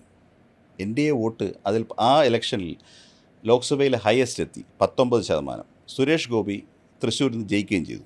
ആ ജയത്തെപ്പറ്റി പല കാര്യങ്ങളും അവിടെ കിടക്കുന്നുണ്ട്, അതവിടെ നിന്നോട്ടെ. സുരേഷ് ഗോപി പിടിച്ചത് 38% വോട്ടോ മറ്റാണ്. 37-38% വോട്ടിൽ അദ്ദേഹം ജയിച്ചു. അതിൻ്റെ കഥയും സബ് സ്റ്റോറിയൊക്കെ അവിടെ കിടക്കട്ടെ. BJP NDA won the largest number of average total percentage of votes in that election. ആ 19% വോട്ടിൽ ഏതാണ്ട് ഒരു 16-17% LDFന് അന്യത കിട്ടേണ്ട വോട്ടുകളാണ്. മൈനോറിറ്റി വോട്ട്സ് ഒന്നും അവർക്ക് കിട്ടുന്നില്ല. അപ്പോൾ ഈ ഫലം നമുക്ക് ജൂണിൽ വരുന്നു. നമ്മൾ പിന്നെ സെപ്റ്റംബറിൽ കാണുന്നത് എന്താണ്? ജൂണിനും സെപ്റ്റംബറിനും ഇടയ്ക്ക് സംഭവിക്കുന്ന പ്രധാന കാര്യങ്ങൾ, സെപ്റ്റംബറിൽ സംഭവിക്കുന്ന കാര്യങ്ങൾ എന്ന് പറയുന്നത്, പിന്നെ കാണുന്നത് നിലമ്പൂർ MLA അൻവറിൻ്റെ റിവോൾട്ടാണ്. അൻവറിൻ്റെ കേസ് എന്തായിരുന്നു? പോലീസ്, ആഭ്യന്തര വകുപ്പും RSSൻ്റെ ഇൻസ്ട്രുമെൻ്റാണ്. അതായിരുന്നു കേസ്. MR അതിൻ്റെ റിയാലിറ്റി എന്തോ ആയിക്കോട്ടെ, മലപ്പുറത്തെ സ്മഗ്ലിങ്, അത് ഇത് വാട്ട് എവർ ഇറ്റ് ഈസ്. അതിനെ തുടർന്ന് ഞാൻ കട്ട് ചെയ്ത് ജമ്പ് ചെയ്യുന്ന ഒരു ഇഷ്യൂ ആണ് ഹിന്ദുവിൽ അദ്ദേഹം കൊടുത്ത ഇൻ്റർവ്യൂ. അവിടെ കൈസൻ എന്ന് പറയുന്ന ന്യൂസ് ഏജൻസി, അത് ഏതോ CPM നേതാവിൻ്റെ മകനോ മറ്റോ നടത്തുന്നു. പക്ഷെ ഇങ്ങോട്ട് വിളിച്ച് ശോഭന നായർക്ക് കൊടുത്ത ഇൻ്റർവ്യൂവിൽ വൈകുന്നേരം ഒരു വരി കൂടി കൈസൻ ഏജൻസി പോയി കൂട്ടിച്ചേർക്കുകയാണ്. അത് മലപ്പുറത്തെ സംബന്ധിച്ചും മലപ്പുറത്ത് നടക്കുന്ന അൺലോഫുൾ ആക്ടിവിറ്റീസിനെ സംബന്ധിച്ചുമുള്ളതാണ്. 150 കിലോയോളം സ്വർണ്ണം അവിടുന്ന് പോയിട്ടുണ്ട്. അത് സ്വാഭാവികമായിട്ടും ഒരു സെക്യൂരിറ്റി ഏജൻസി കൊടുത്തിരിക്കുന്ന ഒരു ഇൻപുട്ടാണ്. പക്ഷേ അത് ഡൽഹിയിൽ, അതായത് CPMൻ്റെയും ലെഫ്റ്റ് പാർട്ടീസിൻ്റെയും പോളിറ്റ് ബ്യൂറോയും അതുപോലെ തന്നെ RSSൻ്റെയും പിന്നെ BJPയുടെ ലീഡർഷിപ്പ് നേരിട്ട് രാവിലെ ഇംഗ്ലീഷ് പത്രം വായിക്കുന്ന സ്ഥലത്ത് അതിലെ ലീഡിംഗ് സ്പെഷ്യൽ കറസ്പോണ്ടൻറ്റ് നടത്തുന്ന ഒരു ഇൻ്റർവ്യൂവിൽ ആ പ്രയോഗം കൂട്ടിച്ചേർക്കുന്നതിനകത്ത് വ്യക്തമായ പോളിറ്റിക്സ് ഉണ്ട്. അത് റിട്രാക്ട് ചെയ്യപ്പെട്ടിട്ടുണ്ടോ ഇല്ലയെന്നുള്ളത് ആർക്കോ വായിക്കാൻ വേണ്ടിയാണത് ആഡ് ചെയ്യപ്പെട്ടത്. അപ്പോൾ അവിടെ നിന്ന് നമ്മൾ ഇങ്ങോട്ട് നോക്കുമ്പോൾ കാണുന്നത് എന്താണ്? ബ്രോഡ്ലി സ്പീക്കിംഗ്, നേരത്തെ ഉണ്ടായിരുന്ന മൈനോറിറ്റി ഫോക്കസ് പൂർണ്ണമായിട്ടും ഷെൽഫിൽ വെച്ചിട്ട് CPM adopted plan B, which is to focus on the Hindutva vote. അല്ല, ഇപ്പം മുസ്ലിം വോട്ട് വേണ്ടാന്ന് വെച്ചു. കിട്ടുന്നില്ല എന്ന് മനസ്സിലായി. കിട്ടുന്നില്ല. ലോക്സഭയിൽ ഒട്ടും കിട്ടിയില്ല. അതുകൊണ്ടാണല്ലോ 18 പോയത്. അപ്പോൾ ഈ വോട്ട് വേണം. SC വോട്ടും പിന്നാക്ക വിഭാഗം വോട്ടുകളുമുള്ള ഒരു മണ്ഡലത്തിൽ ശ്രീ K രാധാകൃഷ്ണൻ മാത്രമാണല്ലോ മൈനർ മാർജിന് ജയിച്ചത്. 12% വോട്ട് വ്യത്യാസം ഉണ്ടായിരുന്നു മുന്നണികൾ തമ്മിൽ. അല്ല, അതുകൊണ്ടാണോ ബോധപൂർവം ഈ മലപ്പുറം പരസ്യവും വെള്ളാപ്പള്ളിയുടെ രംഗപ്രവേശവും ഒക്കെ അങ്ങനെയാണോ? ഞാൻ വായിക്കുന്നത് അവിടെ നിന്നും they started mending their ways with the majority community. ഇപ്പോൾ മെജോറിറ്റി കമ്മ്യൂണിറ്റിയുടെ പ്രത്യേകിച്ച് നായർ ഈഴവ കമ്മ്യൂണിറ്റിക്ക് CPM-നോടും LDF-നോടും ഉണ്ടായിരുന്ന ഏറ്റവും പ്രധാനപ്പെട്ട പ്രശ്നം എന്തായിരുന്നു? ശബരിമല സ്ത്രീ പ്രവേശന വിഷയം. അവിടെയാണ് വോട്ടുകൾ നഷ്ടപ്പെട്ടു തുടങ്ങിയത്. 21-ൽ കോവിഡ് സർക്കംസ്റ്റാൻസിൽ ഒരു പ്രത്യേക സാഹചര്യത്തിൽ അത് വീണ്ടും കിട്ടിയെന്നുള്ളതൊരു വ്യത്യാസം ഒഴിച്ചാൽ ആഫ്റ്റർ ദാറ്റ് ഇതൊരു ഇറിറ്റൻ്റാണ്. അപ്പോൾ അതെങ്ങനെ മറികടക്കാം? അതിനാണ് 25 സെപ്റ്റംബറിൽ എന്തിലേക്ക് നീങ്ങിയത്? അയ്യപ്പ സംഗമം. അല്ലാതെ എന്ത് പർപ്പസാണ്? NSS-ൻ്റെയും SNDP-യുടെയും നേതാക്കളെയാണല്ലോ അതിനകത്ത് കൊണ്ടുവരാനായിട്ട് പരിശ്രമിച്ചത്. ആ രണ്ട് നേതാക്കളും LDF-നോട് അടുത്ത് നിൽക്കുകയും തുടർ ഭരണത്തിന് ഉതകുന്ന ഒരു സാമൂഹ്യ ഇക്വേഷൻ അവിടെ വെച്ച് ആ അയ്യപ്പൻ്റെ പുലിപ്പുറത്ത് ഏറിയ അയ്യപ്പനെ സാക്ഷി നിർത്തി അവിടെ വെച്ച് സ്വീകരിപ്പിക്കാമെന്നുള്ളതായിരുന്നു അതിൻ്റെ പൊളിറ്റിക്കൽ കാൽക്കുലേഷൻ. 2 കാരണങ്ങൾ കൊണ്ട് അത് അട്ടിമറിഞ്ഞു. എന്തുകൊണ്ട്? ഒന്ന്, വെള്ളാപ്പള്ളി സാറിൻ്റെ മോശം നാക്ക്. പക്ഷേ എനിക്കതിനകത്ത് വേറെ ഒരു റീഡിംഗ് ഉള്ളത്, അത് ഒരു പക്ഷേ ഒരു അറേഞ്ച്മെൻറ്റിൽ പറയുന്ന കാര്യങ്ങളുമാവാം. We are distancing from the minority community, so let us Hindus come together and do this, and we are mending our ways with the ഈ ശബരിമല ഇഷ്യൂവിൽ ഞങ്ങൾ പക്ഷേ അവിടെ അയ്യപ്പനൊരു കളി കളിച്ചു കളഞ്ഞു. അയ്യപ്പ ദർശനം ഗെറ്റവേ ആയപ്പോഴേക്കും തന്നെ പ്രശാന്തിൻ്റെയും വാസുവിൻ്റെയും പത്മകുമാറിൻ്റെയും കാലക്കേടിന് അവിടുന്ന് സ്വർണം പൊക്കിയ കാര്യം സ്പെഷ്യൽ കമ്മീഷണർ ഹൈക്കോടതി അറിയിച്ചു കഴിഞ്ഞു. അല്ല, ഒരിക്കലും പ്രതീക്ഷിക്കുന്നില്ലല്ലേ? നമ്മളാരും ഇതൊന്നും അറിയുന്നില്ലല്ലോ. ഒരു ദിവസം രാവിലെ ഏഷ്യാനെറ്റിൽ ഇങ്ങനെ ഫ്ലാഷ് പോവുമല്ലേ, ശബരിമല സ്വർണം കൊള്ളയടിച്ചെന്ന് സ്പെഷ്യൽ അനുമതിയില്ലാതെ സ്വർണം പാളികൾ പുറത്തേക്ക് കടത്തിയെന്ന് സ്പെഷ്യൽ കമ്മീഷണർ. ഭയങ്കര പ്രധാനപ്പെട്ടൊരു വാർത്തയല്ലേ? ശ്രദ്ധിച്ചിട്ടുണ്ടോ? ഞാൻ ചോദിക്കുന്നത്, അത് ഏറ്റവും രസം എന്ന് പറയുന്നത് എന്താണെന്നറിയാമോ? ഈ ശബരിമലയുടെ സെക്യൂരിറ്റിയുടെ ചുമതല ആർക്കാണ്? പോലീസല്ലേ? Obviously state law and order system, home department. ഹോമിൻ്റെ മിനിസ്റ്റർ 10 കൊല്ലമായിട്ട് ഒരു വ്യക്തിയല്ലേ. അവിടുന്ന് പിന്നെ ഈ ശബരിമല സ്വർണ്ണപ്പാളികൾ ഹൈദരാബാദിനും പിന്നെ റോഡ് മാർഗം ഓമിനി വാൻ്റെ പുറകിൽ ചാക്കിലിട്ട് ട്രാക്ടറിൽ കൊണ്ടുപോയിട്ട് ദേവസ്വം സെക്യൂരിറ്റിയുടെ പോലീസ് സൂപ്രണ്ട് ആരാണ്? ഡെപ്യൂട്ടേഷനിൽ പോലീസിൽ നിന്നുള്ള ഓഫീസറാണ്. സംസ്ഥാനത്തിന് ഇൻ്റലിജൻസ് മേധാവിയില്ലേ? ശബരിമലയിൽ നിന്നും കിലോ കണക്കിന് സ്വർണം ഹൈദരാബാദിലേക്കും ചെന്നൈയിലേക്കും നടൻ ജയറാമിൻ്റെ വീട്ടിലേക്കും, അതായത് കേരളം ഒഴിച്ച് കേരളത്തിന് പുറത്ത് എല്ലാ സ്ഥലങ്ങളിലേക്കും പോവുകയും പ്രദർശിക്കപ്പെടുകയും ദേവസ്വം മാനുവലിന് ഘടകവിരുദ്ധമായിട്ട് ഇത് സ്വർണ്ണം നാട് മുഴുവൻ പോവുകയും അതിൽ നിന്ന് 4-5 കിലോ ഇപ്പോൾ ക്രൈംബ്രാഞ്ചിൻ്റെ SIT പറയുന്നത് 4-4.5 കിലോ അതിൽ നിന്ന് കാണാതെ പോയി. എങ്ങോട്ട് പോയെന്ന് അറിഞ്ഞുകൂടാ, ആർക്ക് വിറ്റെന്ന് അറിഞ്ഞുകൂടാ, ആരിൽ നിന്ന് റിസീവ് ചെയ്തെന്ന് അറിഞ്ഞുകൂടാ. സ്റ്റേറ്റ് സെക്യൂരിറ്റിക്ക് ഒരു ഉത്തരവാദിത്വം ഇതിനകത്തില്ലേ? എന്തിനാണ് ഇൻ്റലിജൻസ് സംവിധാനം? ഷാജൻ്റെ എൻ്റെയും ഫോൺ ടാപ്പ് ചെയ്യാനാണോ ഇൻ്റലിജൻസ് സംവിധാനം? അത് നടക്കുന്നുണ്ട്. ശബരിമല ശാസ്താവിൻ്റെ സ്വർണ്ണം 5 കിലോ കാണാനില്ല. അതുകൊണ്ടാണ് നിങ്ങൾ ഈ പല ചാനലുകളും ഇൻ്റലിജൻസ് റിപ്പോർട്ട് അനുസരിച്ച് ഇന്നയാൾ ജയിക്കുമെന്ന് പറയുമ്പോൾ ഞാൻ ഉറക്കെ ചിരിക്കാറുള്ളത്.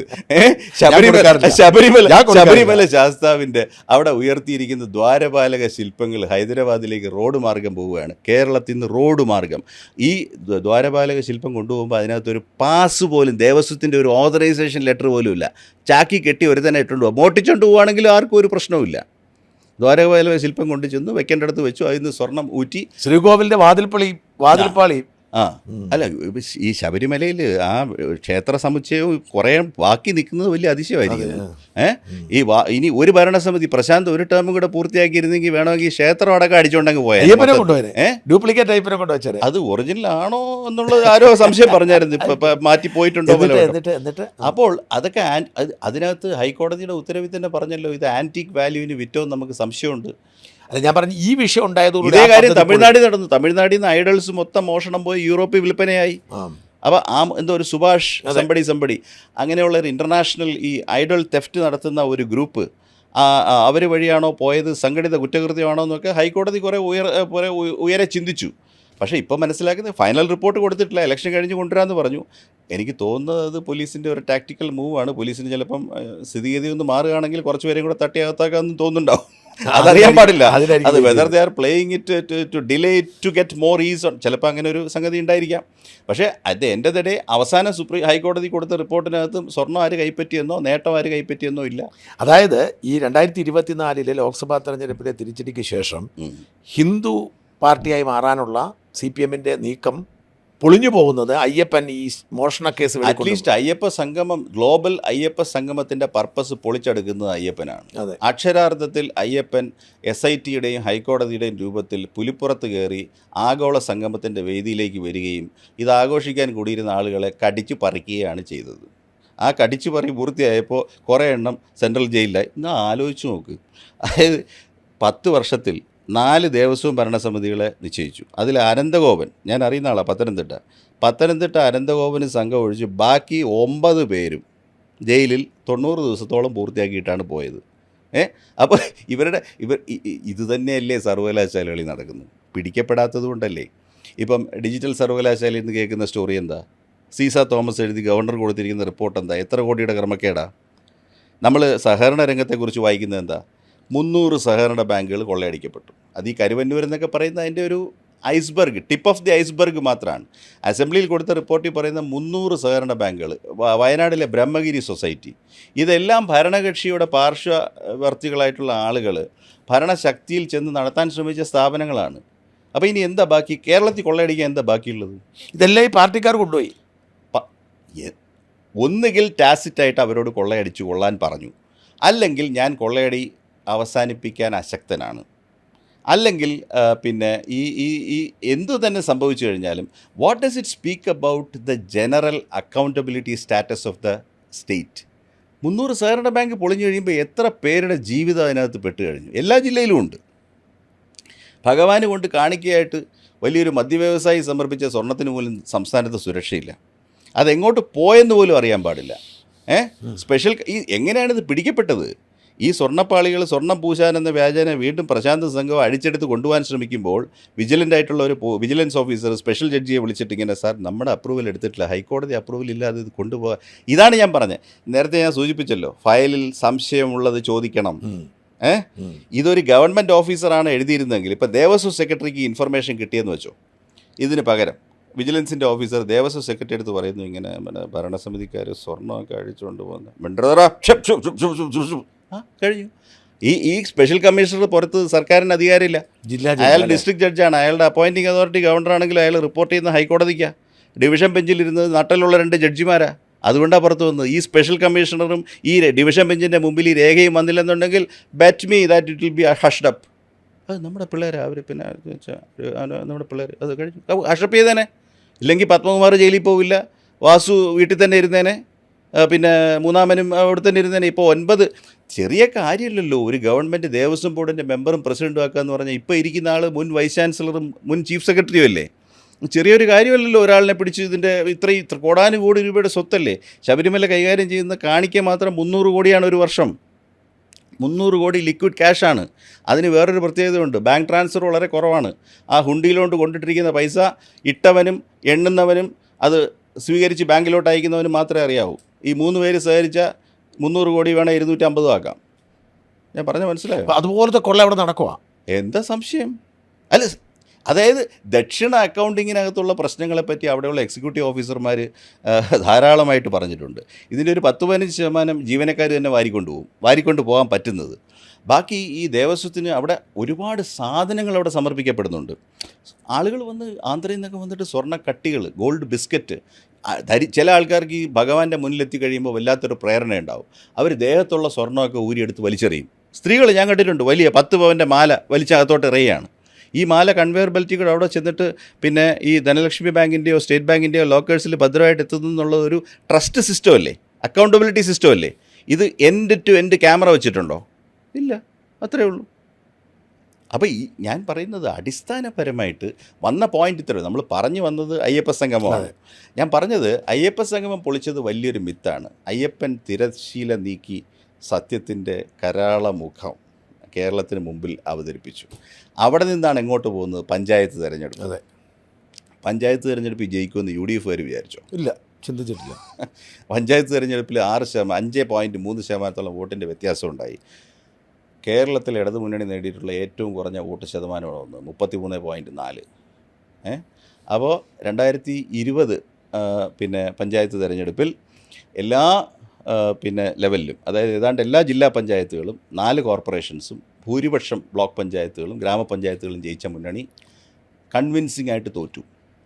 ആ തോൽവിയിൽ നിന്നാണ് നമ്മുടെ ഇപ്പോഴത്തെ അസംബ്ലി ഇലക്ഷനിലേക്ക് മാർച്ച് ചെയ്തു വന്നിട്ടുള്ളത്. അപ്പോൾ അവിടെ കിട്ടിയ തിരിച്ചടി കവർ ചെയ്യുന്നതിനാണ് ഞാൻ നേരത്തെ പറഞ്ഞ ഉദ്യോഗസ്ഥ സംഘം കിഫ്ബി മേധാവിയുടെ നേതൃത്വത്തിൽ നമ്മുടെ കൺസോളിഡേറ്റഡ് ഫണ്ട് ഈടായിട്ട് വെച്ചിട്ട് എടുക്കുന്ന കടത്തിൽ നിന്ന് ഈ പറയുന്ന 250 കോടി എടുത്ത് പരസ്യം കൊടുത്തു. ഈ ഒരു മൂന്നാം പിണറായി 3ക്ക് വേണ്ടി ഒരു റിട്ടയർഡ് ഉദ്യോഗസ്ഥ വൃന്ദം ഉണ്ടായിരുന്നു അല്ലേ?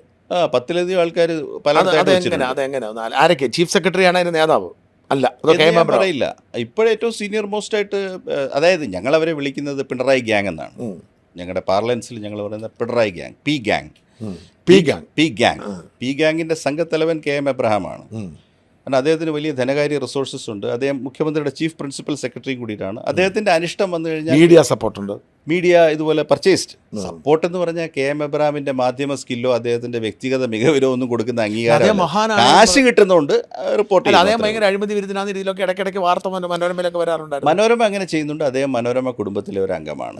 അദ്ദേഹം കണ്ടത്തിൽ മാപ്പിള എന്നാണ് അദ്ദേഹത്തിന്റെ അച്ഛൻ്റെ പേര്. അവർ ഒരേ കുടുംബമാണ്. അവർ പല ചർച്ചിൽ ഭിന്ന പള്ളിയിൽ പോകുന്നവരാണെങ്കിലും അവർ അതേ കുടുംബാംഗമാണ്. അതുകൊണ്ട് മനോരമയുടെ എതിർപ്പ് അദ്ദേഹത്തിനുണ്ടാവില്ല. മനോരമയിൽ എബ്രഹാമിനെതിരെ ഒരു വാർത്ത അച്ചടിച്ചു വരില്ല.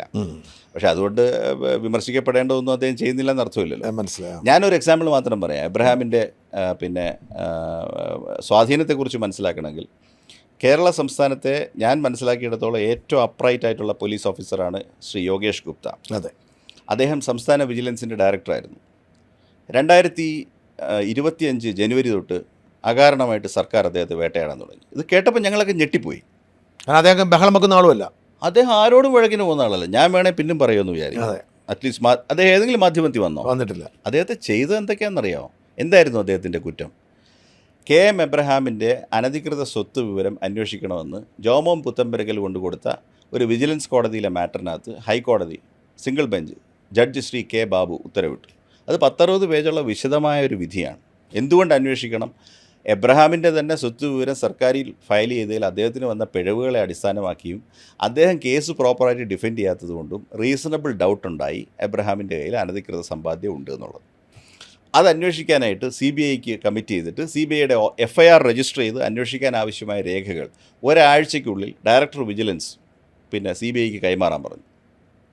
വിധി കിട്ടിയ ഉടനെ യോഗേഷ് ഗുപ്ത ആ വിധി അനുസരിച്ചു. നാട്ടിലെ ഹൈക്കോടതിയുടെ വിധിയാണ്, അതിൻ്റെ അപ്പീൽ സുപ്രീം കോടതിയിലേ ഉള്ളൂ. അപ്പോൾ എബ്രഹാം ഒരു സ്റ്റേക്ക് ശ്രമിച്ചു. സ്റ്റേ 2 ആഴ്ച കഴിഞ്ഞപ്പോൾ വന്നു. അതിന് കാത്തു നിൽക്കാതെ സുപ്രീം കോടതിയിൽ അപ്പീൽ പോകുന്നതിനുള്ള സമയം നൽകാതെ യോഗേഷ് ഗുപ്ത കോടതി പറഞ്ഞതുപോലെ 8-ാം ദിവസമോ 9-ാം ദിവസമോ ഈ കേസിൻ്റെ രേഖകൾ CBIക്ക് കൈമാറി. നാട്ടിലെ കോടതിയുടെ വിധി അനുസരിച്ചതിന് ആ ഉദ്യോഗസ്ഥന് നേരിടേണ്ടി വരുന്ന കഷ്ടതകൾ എന്തൊക്കെയാണെന്നറിയാമോ? അദ്ദേഹത്തെ ഉടനെ വിജിലൻസ് ഡയറക്ടർ സ്ഥാനത്ത് നിന്നെടുത്ത് റോഡ് സേഫ്റ്റി കമ്മീഷണറായിട്ട് മാറ്റി നിയമിച്ചു. ഈ റോഡ് സേഫ്റ്റി കമ്മീഷണറായിട്ട് ആ ചാർജ് ഞാൻ വഹിച്ചിട്ടുള്ളതാണ്. 14 ജീവനക്കാരും ഒരു ഫണ്ട് അഡ്മിനിസ്റ്റർ ചെയ്യാനുമായിട്ട് ആ KTDFC ടവേഴ്സിനകത്തുള്ള ഒരു ഒറ്റമുറി ഓഫീസിലേക്ക് അദ്ദേഹത്തെ മാറ്റിവെച്ചു. അപ്പോൾ മിടുക്കനായ പോലീസ് ഓഫീസർ ആയതുകൊണ്ട് CBIയിലും EDയിലും എല്ലാം വർക്ക് ചെയ്തിരുന്നതുകൊണ്ട് ശ്രീ യോഗേഷ് ഗുപ്തയ്ക്ക് ഈ സെൻട്രൽ പോലീസ് ഓർഗനൈസേഷൻസിൻ്റെ ഡയറക്ടർ ജനറലായിട്ട് DGP, അപ്പോൾ ഇവിടുത്തെ സ്റ്റേറ്റ് DGPമാരെക്കാൾ കുറവാണ് അവർ. 7-8 ഓർഗനൈസേഷനുള്ളൂ. CBI, ED, IPS ഓഫീസേഴ്സിന് എലിജിബിലിറ്റി ഉള്ള സെൻട്രൽ ഓർഗനൈസേഷൻസിലെ DG ആയിട്ട് നിയമിക്കപ്പെടാനായിട്ട് അതിന് പാനൽ ഉണ്ടാക്കുന്ന ഒരു പ്രോസസ്സുണ്ട്. അപ്പോൾ ഫ്രീ ഫ്രം കറപ്ഷൻ ചാർജൊന്നും ഉണ്ടാവരുത്. കേന്ദ്ര ഗവൺമെൻറ് 4 മാസം എഴുതി ചോദിച്ചിട്ടും ഇക്കാര്യം കൊണ്ട് യോഗേഷ് ഗുപ്തയുടെ NOC vigilance status report Kerala chief secretary അയച്ചു കൊടുത്തില്ല. അവർ സെൻട്രൽ ഹോം മിനിസ്ട്രി പലവട്ടം ആവശ്യപ്പെട്ടു, നിങ്ങൾ അദ്ദേഹത്തിൻ്റെ സ്റ്റേറ്റിലെ സർവീസിൻ്റെ വിജിലൻസ് സ്റ്റാറ്റസ് അയക്കുമോ, അയാൾക്കെതിരെ എന്തെങ്കിലും വിജിലൻസ് കേസ് ഉണ്ടോ ഇല്ലയോ, ഈസ് ഈ ക്ലിയർ ഫ്രം വിജിലൻസ് ആംഗിൾ എന്നാണ് പറയുക. അയച്ചു കൊടുത്തില്ല. അങ്ങനെ ബുദ്ധിമുട്ടിയപ്പോൾ യോഗേഷ് ഗുപ്ത CATയിൽ കേസ് കൊടുത്തു.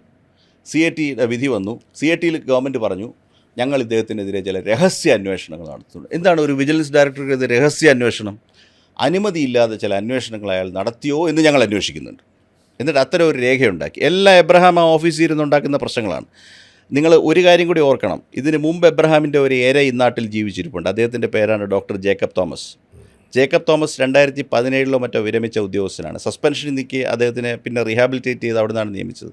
നാളിതുവരെ അദ്ദേഹത്തിൻ്റെ സർവീസ് പെൻഷൻ കൊടുത്തിട്ടില്ല. അദ്ദേഹം പോർട്സ് ഡയറക്ടറായിരുന്ന സമയത്ത് ഒരു ഡ്രഡ്ജർ മേടിച്ചു, അതിൻ്റെ മെയിൻ്റനൻസ് കോൺട്രാക്റ്റ് കൊടുത്തു എന്ന് പറഞ്ഞ് എബ്രഹാമിൻ്റെ ധനകാര്യ വകുപ്പ് അഡീഷണൽ ചീഫ് സെക്രട്ടറി ഫിനാൻസ് ആയിരുന്നപ്പോൾ എബ്രഹാമിൻ്റെ ധനകാര്യ വകുപ്പ് ഉണ്ടാക്കിയ 100% വ്യാജമായിട്ടുള്ളൊരു ഇൻസ്പെക്ഷൻ റിപ്പോർട്ടിൽ നിന്നാണ് ആ കേസ്. അതിൽ അദ്ദേഹം ഹൈക്കോടതിയിൽ പോയി. ഹൈക്കോടതിയിൽ നിന്ന് അദ്ദേഹത്തിന് ഈ കേസ് ക്വാഷ് ചെയ്യാനായിട്ട് തീരുമാനമായി. കേരള ഗവൺമെൻറ് സീനിയർ അഡ്വക്കേറ്റ്സിനെ എൻഗേജ് ചെയ്തിട്ട് സുപ്രീം കോടതിയിൽ പോയിരിക്കുകയാണ് അദ്ദേഹത്തിനെതിരെയുള്ള വിജിലൻസ് അന്വേഷണം പുനഃസ്ഥാപിച്ച് കിട്ടാൻ വേണ്ടിയിട്ട്. ആ കേസ് സുപ്രീം കോടതിയിലാണ്. വിജിലൻസ് വീണ്ടും അന്വേഷിച്ച് നിൽ റിപ്പോർട്ട് കൊടുത്തു. പക്ഷേ ഈ നിൽ റിപ്പോർട്ട് സുപ്രീം കോടതിയിൽ പ്രൊഡ്യൂസ് ചെയ്യാതെ ഏതാണ്ട് 10 വർഷം മുമ്പ് വിരമിച്ച ഡോക്ടർ ജേക്കബ് തോമസ് എന്ന് പറയുന്നത്. ജേക്കബ് തോമസിന് ദോഷങ്ങളുണ്ടാവാം, അദ്ദേഹം മനുഷ്യജീവിയാണ്, ചിലപ്പോൾ അദ്ദേഹം ചെയ്ത ആക്ഷൻസിനകത്തൊക്കെ നമുക്കും വേണമായിരുന്നു എന്നൊക്കെ ചോദിച്ചിട്ടുണ്ട്. പക്ഷേ അയാൾ ₹1 അഴിമതി കാണിക്കുന്ന ഉദ്യോഗസ്ഥനല്ല, അന്തസ്സായിട്ട് ജീവിക്കുന്നവനാണ്. ഞാൻ പറയും, അഴിമതി രഹിതനായിരുന്നതുകൊണ്ട് പല വ്യക്തിഗത തിരിച്ചടികൾ പോലും നേടിയ ഒരു മനുഷ്യൻ. ആ മനുഷ്യന്റെ പെൻഷൻ കേരള ഗവൺമെന്റ് ഇന്ന് വരെ പെൻഷൻ ഫുൾ പെൻഷൻ ഡിസ്ബേഴ്സ് ചെയ്യാൻ സമ്മതിച്ചിട്ടില്ല. ഈ പ്രതികാര ബുദ്ധിയോടുകൂടി KM എബ്രഹാം തൻ്റെ പദവികൾ ദുരുപയോഗിച്ചുകൊണ്ട്, ഞാൻ പറയുന്നു, ഈ ജേക്കബ് തോമസിന് വിസിറ്റ് ചെയ്ത അതേ കലാമിറ്റി ഈ യോഗേഷ് ഗുപ്തയ്ക്ക് നൽകാൻ വേണ്ടിയിട്ട്, നിന്നെ എനിക്കെതിരെ ഉള്ള പേപ്പർ നീ CBIക്ക് കൊടുത്ത പഠിപ്പിക്കോടാ നിന്നെ എന്ന് പറഞ്ഞിട്ട് ഇയാൾ എന്ത് ചെയ്തെന്നറിയാമോ? ഒരു രഹസ്യ അന്വേഷണം ഗവൺമെൻറ്റിൽ നടക്കുന്നത് വ്യാജരേഖ ഉണ്ടാക്കിയിട്ട് ചീഫ് സെക്രട്ടറി ജയതിലകനെ കൊണ്ട് ആ സർട്ടിഫിക്കറ്റ് അയച്ചു കൊടുത്തു. പിന്നെ CAT പറഞ്ഞു ഒരാഴ്ചയ്ക്കുള്ളിൽ നിങ്ങൾ വിജിലൻസ് സ്റ്റാറ്റസ് അയക്കൂ. അപ്പോൾ ഇതിനകത്ത് ഞങ്ങൾ പ്രൈവറ്റ് കോൺഫിഡൻഷ്യൽ എൻക്വയറി നടത്തുന്നുണ്ടെന്ന് രേഖപ്പെടുത്തിയത് കൊണ്ട് അദ്ദേഹത്തിൻ്റെ DGP എംപാനൽമെൻറ്റ് ഹോൾഡിലിട്ടു.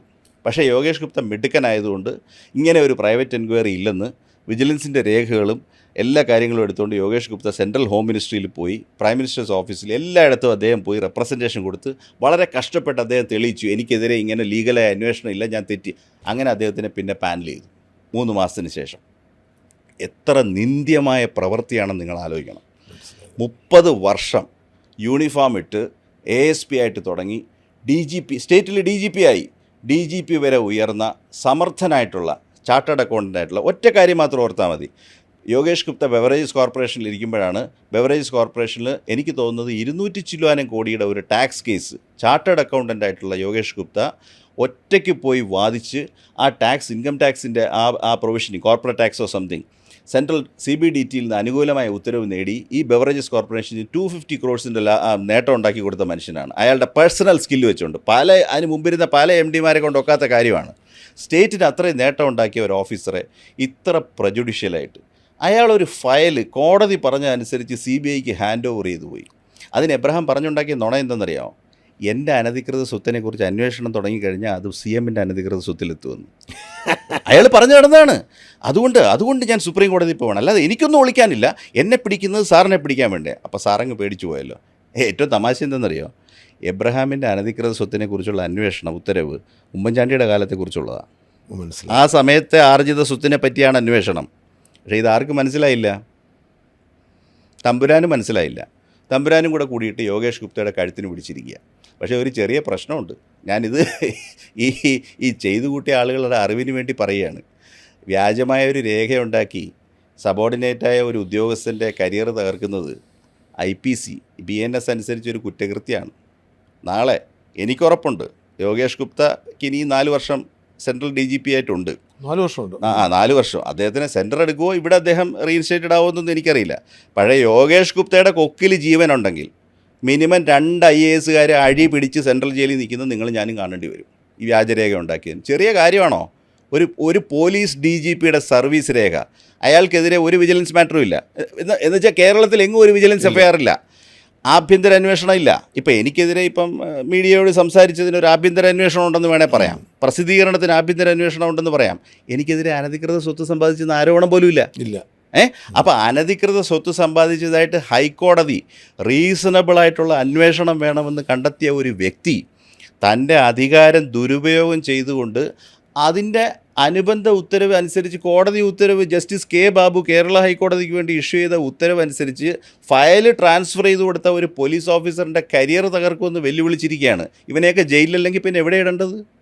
I am sure Yogesh Gupta നാളെ ഇറങ്ങി തിരിച്ചു കഴിഞ്ഞാൽ, I am sure knowing him that he is a very clever chartered accountant.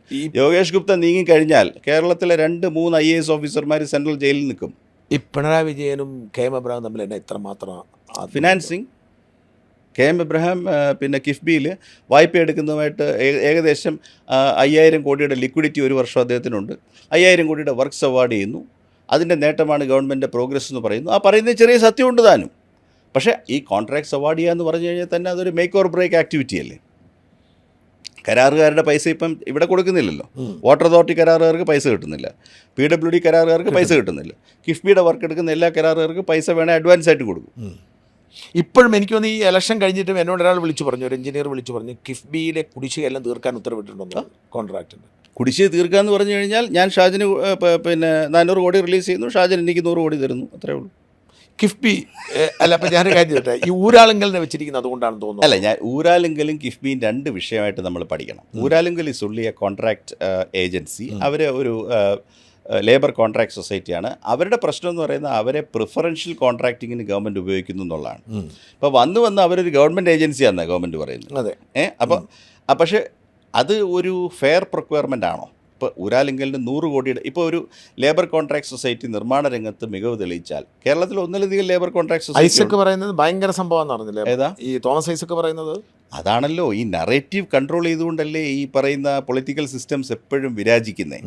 ഇപ്പോൾ ഈ ഞാൻ പറയുന്ന അക്രഡിറ്റഡ് ഈ എ ക്ലാസ് കോൺട്രാക്ടേഴ്സ് എന്ന് പറഞ്ഞാൽ ഗവൺമെൻറ്റിൽ ഏറ്റവും കൂടുതൽ കപ്പാസിറ്റി ഉള്ള PWD മാനുവൽ അനുസരിച്ച് വർക്ക് എടുത്ത് നടത്താൻ കെൽപ്പുള്ള കോൺട്രാക്ടേഴ്സ്. അത് PWD തുടങ്ങിയ കാലം തൊട്ടേ കേരളത്തിലുണ്ട്. അപ്പോൾ ഇനി അതിൽ നിന്ന് ഞാനൊരു സെപ്പറേറ്റ് കാറ്റഗറിയെ കൊണ്ടുവന്നു, അക്രഡിറ്റഡ് ഏജൻസീസ് എന്ന് പറഞ്ഞ് 4-5 ഏജൻസിയെ വെച്ചു. അതിൽ 2 ഏജൻസി പ്രോജക്റ്റ് തന്നെ മാനേജ് ചെയ്യും, മറ്റുള്ളവർ വർക്ക്സ് മാനേജ് ചെയ്യും. ഇങ്ങനെയൊക്കെ പറഞ്ഞൊരു ഉത്തരവുണ്ടാക്കി പ്രിഫറൻഷ്യൽ കോൺട്രാക്റ്റിംഗ് തുടങ്ങി. മറ്റ് കോൺട്രാക്ടേഴ്സ് ഇതിനെതിരെ ഹൈക്കോടതി പറഞ്ഞു, നിങ്ങൾ ഒന്നിലധികം അക്രഡിറ്റഡ് ഏജൻസി ആയിക്കോ, പക്ഷേ നിങ്ങളൊരു പബ്ലിക് വർക്ക് അവാർഡ് ചെയ്യുമ്പോൾ അതിൽ ലോവസ്റ്റ് ഓഫർ നിങ്ങൾ പരിശോധിക്കണം, കോമ്പറ്റീറ്റീവ് പ്രോസസ്സ് പരിശോധിക്കണം. അപ്പോൾ അതുകൊണ്ട് ഈ അക്രഡിറ്റഡ് ഏജൻസീസിൻ്റെ എല്ലാത്തിൽ നിന്നും ഒരു ടെൻഡർ വിളിച്ചിട്ട് അവർ തമ്മിൽ ലോവസ്റ്റ് ഉള്ളവർക്ക് അവാർഡ് ചെയ്തു. പക്ഷേ ഇത് പാലിക്കുന്നില്ലല്ലോ. ഇല്ല. ഇപ്പോൾ മുണ്ടക്കയുടെ കാര്യത്തിലും എടുത്ത് 300-400 കോടിയുടെ വർക്ക്സ് അങ്ങ് അവാർഡ് ചെയ്യില്ലേ ആസ് ഇഫ് ഇറ്റ് വരെ ഗവൺമെൻറ് ഏജൻസി. പിന്നെ അവർ സബ് ടെൻഡർ ചെയ്യേണ്ട, അവർക്ക് ഇഷ്ടമുള്ളവർക്ക് വർക്ക് കൊടുക്കാം. ഈ വർക്ക് ഒരു കാര്യം ഷാജൻ മനസ്സിലാക്കണം, ഈ DSR എന്ന് പറയുന്ന ഇപ്പോഴത്തെ കറണ്ട് ഷെഡ്യൂൾ ഓഫ് റേറ്റ്സ് വളരെ ലിബറലാണ്. അത് ഇന്ത്യയിൽ ഒട്ടാകെയുള്ള ഒരു റേറ്റ് ഷെഡ്യൂളാണ്. കേരളത്തിൻ്റെ ജില്ലാ വൈസ് ഇൻഡെക്സിങ് നടത്തി കഴിയുമ്പം എൻ്റെ അനുഭവം എന്ന് പറയുന്നത് അത് 20 മുതൽ 25% വരെ ലാഭം കോൺട്രാക്ടർ കൊടുക്കും. അപ്പോൾ 100 രൂപയുടെ വർക്ക് കിട്ടുമ്പോൾ 25 രൂപ എൻ്റെ പോക്കറ്റിൽ വരും. 5000 കോടിയുടെ വർക്കാണ് ഞാൻ എടുത്തിരിക്കുന്നതെങ്കിലോ? മനസ്സിലായി. I can benefit many people. ഞാനങ്ങനെ ചെയ്തു എന്നല്ല പറയുന്നത്, പക്ഷേ അതിന് വലിയൊരു സ്ട്രെങ്താണ്, ലിക്വിഡിറ്റിയാണ്. ഞാൻ 5000 കോടിയുടെ വർക്ക് ബിൽസ് സെറ്റിൽ ചെയ്യുമ്പോഴേക്കും he is in a profit of 25% of that. എങ്ങനെയാണ് ഊരാളുങ്കൽ സൊസൈറ്റി ഈ ടെൻഡർ പോലും വിളിക്കാത്ത തരത്തിൽ ആയി മാറുന്നത്? എനിക്ക് ഉമ്മൻചാണ്ടി സർക്കാർ അനുവാദം. ആ സമയത്താണ് ഡോക്ടർ KM എബ്രഹാം ഫൈനാൻസിൽ നിന്നും ഇതിന് വേണ്ടതായിട്ടുള്ള 10% പ്രിഫറൻഷ്യൽ ടെൻഡേഴ്സിൽ 10% പ്രിഫറൻഷ്യൽ കൺസിഡറേഷനും ടെൻഡർ കൂടാതെ വർക്ക് കൊടുക്കാമെന്നുള്ള ഉത്തരവുകൾ മന്ത്രിസഭയുടെ അംഗീകാരം KM എബ്രഹാം ഉമ്മൻചാണ്ടി സർക്കാരിൻ്റെ കാലത്ത് ചെയ്തതാണ്. അതെ, അതാണ് തുടർച്ച. അതിൻ്റെ പ്രതിപകാരമായിട്ടാണ് അദ്ദേഹം കിഫ്ബിയിലെ ചുമതലയിലേക്ക് വരുന്നത്, അല്ലേ? അതെ. അല്ല, ഈ ഊരാളുങ്കൽ സൊസൈറ്റി അങ്ങനെ. ഞാനൊരു കാര്യം പറയാം. KM എബ്രഹാം ധനകാര്യ വകുപ്പിൽ ഇരിക്കുമ്പോഴും CPMന് താല്പര്യമുള്ള എല്ലാ കാര്യങ്ങൾക്കും ഫണ്ട് അദ്ദേഹം കണ്ടെത്തി കൊടുക്കുമായിരുന്നു. അങ്ങനെയാണ് അന്ന് KM മാണി സാറിൻ്റെ കൂടെ, KM മാണി സാറിൻ്റെ അവസാനത്തെ ടെന്യൂറാണത്. അവിടെ നിന്ന് അദ്ദേഹം രാജിവെച്ച് പോവുകയായിരുന്നു. എന്താണ് ബാർക്കോഴ വോട്ടെവർ ഇസ് ദാറ്റ് കേസ്. ആ സമയത്ത് KM മാണി സാറിന് രോഗബാധയുടെ ആരംഭമാണ്. സ്വാഭാവികമായിട്ടും വളരെ സമർത്ഥനായ മിനിസ്റ്ററായിരുന്നു. പക്ഷേ അദ്ദേഹം ആ സ്റ്റേജ് എത്തിയപ്പോഴേക്കും അദ്ദേഹം കുറേശ്ശെ ബുദ്ധിമുട്ടുകളിലേക്ക് നീങ്ങി തുടങ്ങി. ആ അവസരം ഇപ്പോഴത്തെ പോലെ തന്നെ ഞാൻ ആലോചിക്കുന്നത് KM മാണി സാറ് രാജിയിലേക്ക് നീങ്ങി പിന്നെ മരണപ്പെടുന്ന ആ സാഹചര്യമാണ്. അതുപോലെ തന്നെ ആ അവസരത്തിൽ ദൗർബല്യം കണ്ടു തുടങ്ങി കഴിയുമ്പോഴേക്കും ആര് ശക്തി പ്രാപിക്കും? ഉദ്യോഗസ്ഥർ ശക്തി പ്രാപിക്കും. എന്തായാലും കൊള്ളാം, KM മാണി സാറ് ഇരുന്ന സമയത്താണ് ക്യാബിനറ്റിൽ നിന്നും ഈ ഊരാലുങ്കലിൻ്റെ എല്ലാ പ്രിഫറൻഷ്യൽ അറേഞ്ച്മെൻറ്റും ചെയ്തു വാങ്ങി. ഈ ഊരാലുങ്കൽ അഴിമതിക്ക് എങ്ങനെ കൂട്ടുനിൽക്കുന്നു? അല്ല, അത് തെളിവില്ലാതെ ഞാൻ പറയില്ല. ഊരാലുങ്കൽ എങ്ങനെയാണ് Uralungal definitely is making windfall profits from government works. അവരതിനെന്തെങ്കിലും ആരെങ്കിലും കാണുന്നുണ്ടോ കൊടുക്കുന്നുണ്ടോ എന്നുള്ള ചോദ്യങ്ങൾക്ക് എൻ്റെ കയ്യിൽ ഇപ്പോൾ ആൻസറില്ല. അത് ഊരാലുങ്കലിനെ ശക്തമായിട്ട് ഓഡിറ്റ് ചെയ്താലേ പറ്റുള്ളൂ. ഊരാലുങ്കൽ അവർക്ക് എടുക്കാവുന്നതിൽ കൂടുതൽ ഭാരം എടുത്തിട്ടുണ്ടെന്ന് എനിക്ക് തോന്നുന്നുണ്ട്. കാരണം പല വർക്ക്സും ഇഴയുന്നുണ്ട്. അപ്പോൾ ഞാൻ തന്നെ വർക്ക് ഊരാലുങ്കലിൽ കൊടുത്തിട്ടുണ്ട്. കാരണം ധനകാര്യ വകുപ്പ് മന്ത്രിസഭ ഒരു പോളിസി ഡിസിഷൻ എടുത്ത് ഇന്ന ടേംസിൽ വർക്ക് കൊടുക്കാമെന്ന് പറഞ്ഞാൽ നമ്മൾ കൊടുക്കാറുണ്ട്. ഞാനും കൊടുത്തിട്ടുണ്ട്. നല്ല വർക്ക് അവർ ചെയ്യുകയും ചെയ്യും. അവരുടെ പ്രൊഫഷണലിസത്തിലൊന്നും എനിക്ക് ക്വസ്റ്റ്യൻ ഇല്ല. പക്ഷേ ഊരാലുങ്കൽ അൺഫെയർ ഗെയിൻസ് ഉണ്ടാക്കുന്നുണ്ടോ? ആ ക്വസ്റ്റ്യൻ പരിശോധിച്ചാലേ അറിയാൻ പറ്റുള്ളൂ. ഞാൻ കേട്ടിട്ടുള്ള ആരോപണം ഈ ഊരാലുങ്കലിൻ്റെ വിഹിതം ഇങ്ങോട്ട് വരുന്ന പാർട്ടിക്ക് വരുന്നു എന്നാണ്. അത് പോസിബിളാണ്. അത് ഊരാലുങ്കലിനെ വളരെ ടൈറ്റായിട്ട് ഓഡിറ്റ് ചെയ്താൽ അവരുടെ എക്സ്പെൻഡിച്ചർ പാറ്റേൺ അത് സാധ്യമാണ്. കാരണം എന്താണെന്നറിയാമോ? ഇപ്പം ഞാൻ ഒരു ആരോപണം ഉന്നയിക്കുകയല്ല. ഇപ്പം ശ്രീ കർത്തയുടെ കേസുണ്ടല്ലോ, കർത്ത 118 കോടിയോളം നിങ്ങൾ ആ സ്റ്റോറി ചെയ്തത് ഞാൻ അത് ഈ ഇൻകം ടാക്സ് സെറ്റിൽമെൻറ്റ് അല്ല പോട്ടെ. ഇൻകം ടാക്സ് സെറ്റിൽമെൻറ്റ് ബോർഡിൻ്റെ ഉത്തരവ് വിശദമായിട്ട് പഠിച്ചാൽ നമുക്കൊരു കാര്യം മനസ്സിലാവും. കർത്ത എങ്ങനെയാണ് ആ പണം ക്യാഷായിട്ട് കമ്പനിയിൽ തന്നെ അവൈലബിൾ ആക്കിയത്. ഇപ്പോഴത്തെ ടാക്സേഷൻ സിസ്റ്റം അനുസരിച്ചിട്ട് എന്ത് കമ്പനി ആയാലും, ഇപ്പം മിസ്റ്റർ ഷാജിൻ്റെ കമ്പനി ആണെങ്കിലും കർത്തയുടെ കമ്പനി ആണെങ്കിലും ഇലക്ട്രോണിക് ട്രാൻസ്ഫേഴ്സാണ് 90-95%. ക്യാഷ് പേയ്മെൻറ്റ്സ് വരുന്നത് വളരെ പെറ്റി ക്യാഷ് പേയ്മെൻ്റ് അല്ലേ ഉള്ളൂ. അപ്പോൾ ഈ പൊളിറ്റീഷ്യൻസിന് പേ ചെയ്യുന്ന പൈസ അക്കൗണ്ട് വഴി കൊടുക്കാൻ പറ്റത്തില്ലല്ലോ. അത് ടാക്സേഷൻ റെക്കോർഡ്സിൽ നിന്ന് അണ്ടർ ദ റെക്കോർഡല്ലേ കൈക്കൂലി കൊടുക്കാൻ പറ്റുള്ളൂ. അതെങ്ങനെയാണ് കർത്ത കൊടുത്തത്? അദ്ദേഹം എന്ത് ചെയ്തെന്ന് വെച്ച് കഴിഞ്ഞാൽ അദ്ദേഹത്തിന് ഈ ട്രാൻസ്പോർട്ട് ധാരാളം ആവശ്യമുണ്ട്. എടുക്കുന്ന മണൽ കൊടുക്കാൻ അദ്ദേഹത്തിന് വേണ്ടി 100 കണക്കിന് വാഹനങ്ങൾ ഓടുകയാണ് മൈനിങ്ങിൽ. അപ്പോൾ അദ്ദേഹം ട്രാൻസ്പോർട്ട് കോൺട്രാക്ടേഴ്സിൻ്റെ കയ്യിൽ നിന്നും അദ്ദേഹത്തിൻ്റെ സപ്ലൈ കോൺട്രാക്ടേഴ്സിൻ്റെ കയ്യിൽ നിന്നും 10 ട്രിപ്പ് ഓടിയ ഒരു ട്രക്ക് ഉണ്ടെന്ന് വെച്ചു. അപ്പോൾ നിങ്ങൾ ഒരു ട്രക്ക് അദ്ദേഹത്തിന് വേണ്ടി ഓടുകയാണ്. അപ്പോൾ അദ്ദേഹം നിങ്ങൾക്ക് 100 ട്രിപ്പിൻ്റെ ഇൻവോയ്സ് ഒപ്പിട്ട് തരും. ഓക്കെ. എന്നിട്ട് എന്ത് ചെയ്യും?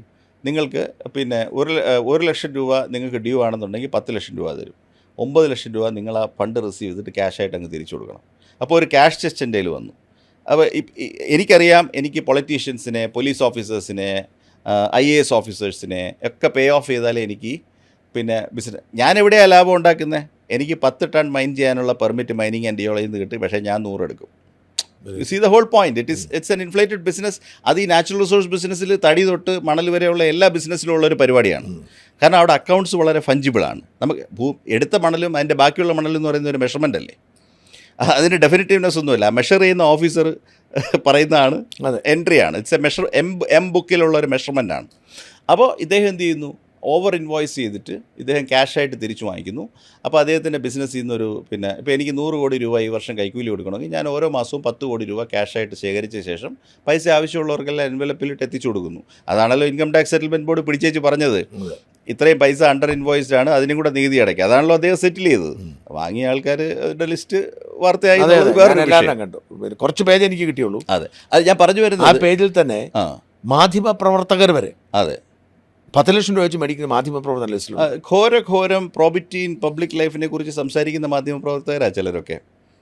എന്ത് മനസാക്ഷി വെച്ചിട്ടാണ് ഈ പറയുന്നതെന്നുള്ളത് പറച്ചില്ലെങ്കിലും നിർത്തണ്ടേ? എനിക്ക് വലിയ ബഹുമാനമുള്ളൊരു കൂട്ടരാണ് ഓണസ്റ്റ് കറപ്റ്റ്. എന്തെന്നറിയോ? ഈ ഓണസ്റ്റ് കറപ്റ്റ് എന്ന് പറഞ്ഞൊരു കാറ്റഗറി ഉണ്ട്. ഞാൻ ആരുടെ പേര് പറയല്ല, പല മിനിസ്റ്റേഴ്സും ഉണ്ടായിരുന്നു ഓണസ്റ്റ് കറപ്റ്റാണ് അവർ. നമ്മൾ തത്വം പറയുമ്പോൾ എൻ്റെ അടുത്ത് ഒരു മിനിസ്റ്റർ ഉണ്ടായിരുന്നു, ഞാൻ പേരിപ്പോൾ പറയുന്നില്ല, അതേ പറയാം. അശോകിന് അതൊക്കെ പറയാം. അശോകിന് അഭിപ്രായം എഴുതി കഴിഞ്ഞാൽ 2 ലക്ഷം രൂപ മാസം സർക്കാർ തരും, അല്ലേ? എനിക്കങ്ങനല്ല. എനിക്ക് 10 ആളുകളെ മേച്ചുകൊണ്ട് നടന്നാലേ ഈ പൊസിഷനിൽ ഇരിക്കാൻ പറ്റത്തുള്ളൂ. അവന്മാർക്കെല്ലാം ഓരോ ലക്ഷം വെച്ച് കൊടുക്കണം. ഞാൻ എവിടെ പോയി ഉണ്ടാക്കും? ഞാൻ പറയും correct, you have made your point. ഞാൻ പറഞ്ഞു ഞാനിപ്പോൾ ഈ എഴുതിയിരിക്കുന്ന ഈ ഒബ്ജക്ഷൻ നോട്ട് വേണമെന്നുണ്ടെങ്കിൽ I will discard it because you have made A very honest submission. What you want in this file? അത് നിങ്ങൾ ഇങ്ങനെ ഒരു നിലപാടെടുത്താൽ എനിക്ക് ബുദ്ധിമുട്ടാവും. ശരി, ഞാൻ കണ്ടിട്ടില്ല കേട്ടിട്ടില്ല, നിങ്ങൾ ഇഷ്ടം പോലെ ചെയ്തോളൂ. That's all. I gave you my advice.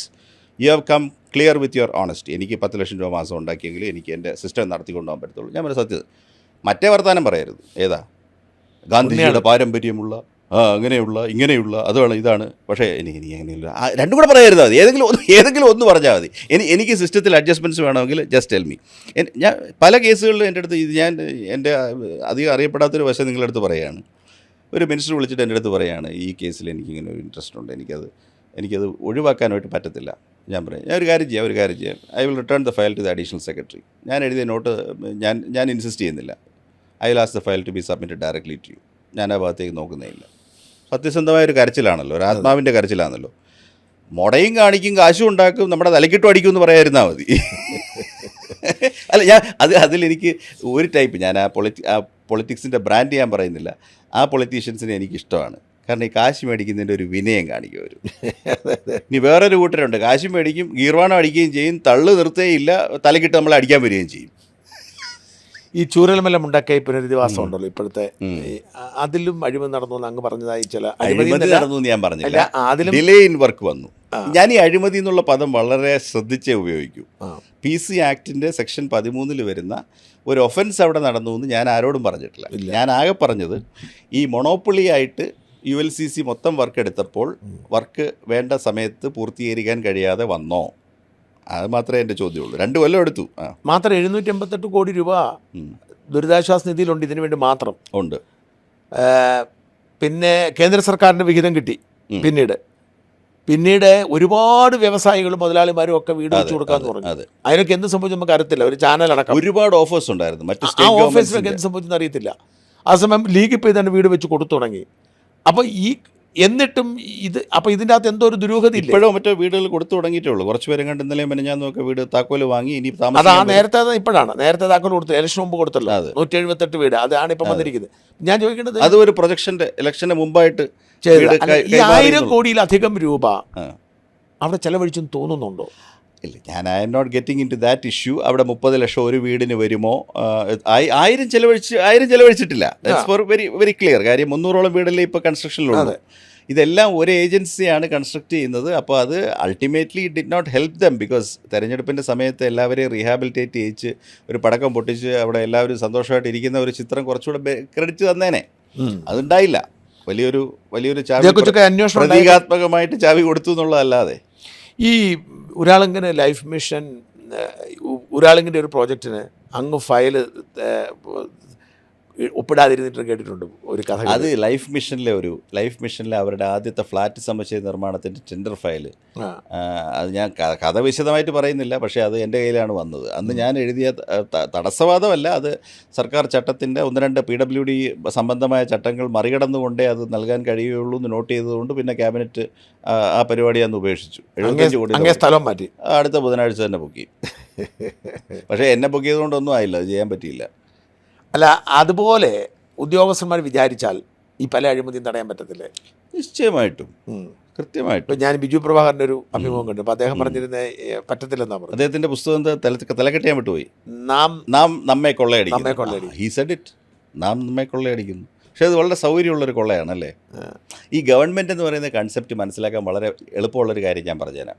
നിങ്ങൾ ഒരു 30 പേര് കൂടെ ഒരു ട്രാവൽ ഏജൻസി ഒരു ടൂർ അങ്ങനെ പോയിട്ടുണ്ടാവുമല്ലോ. തീർച്ചയായിട്ടും. ഇപ്പം നമ്മൾ വയനാടോ മൈസൂറിനോ അങ്ങനെ ടൂർ പോകുന്നു വെച്ചു. ഞാൻ നാട്ടിൽ നിന്ന് പോയി. അപ്പോൾ നിങ്ങൾക്ക് ആവർത്തിച്ച് വരുന്ന തുടർ എക്സ്പെൻസസ് ഉണ്ട്. ഒരു ബസ് പിടിച്ച് പോകുന്നു വെച്ചോ. നിങ്ങൾ 30 പേർക്കും തമ്മിൽ അറിഞ്ഞുകൂടാ. അത് കുറച്ച് പേര് കുടുംബക്കാരും ബന്ധുക്കളൊക്കെയാണ്. 10 പേരെ അറിയാം, 20 പേരെ അറിഞ്ഞുകൂടാന്ന് വെച്ചു. അവർ മറ്റു കുടുംബക്കാരൊക്കെയാണ്. അങ്ങനെ നിങ്ങൾ യാത്ര തിരിക്കുമ്പോൾ നിങ്ങളുടെ കോമൺ എക്സ്പെൻസസിനായിട്ട് ഒരു കിറ്റ് റേസ് ചെയ്തെങ്കിലേ പറ്റൂ. ഭക്ഷണം ഒന്നിച്ച് കഴിക്കണം. ഓരോരുത്തർ പോയി കഴിക്കാൻ പോയി കഴിഞ്ഞാൽ ബസ് മുന്നോട്ട് നീങ്ങത്തില്ല.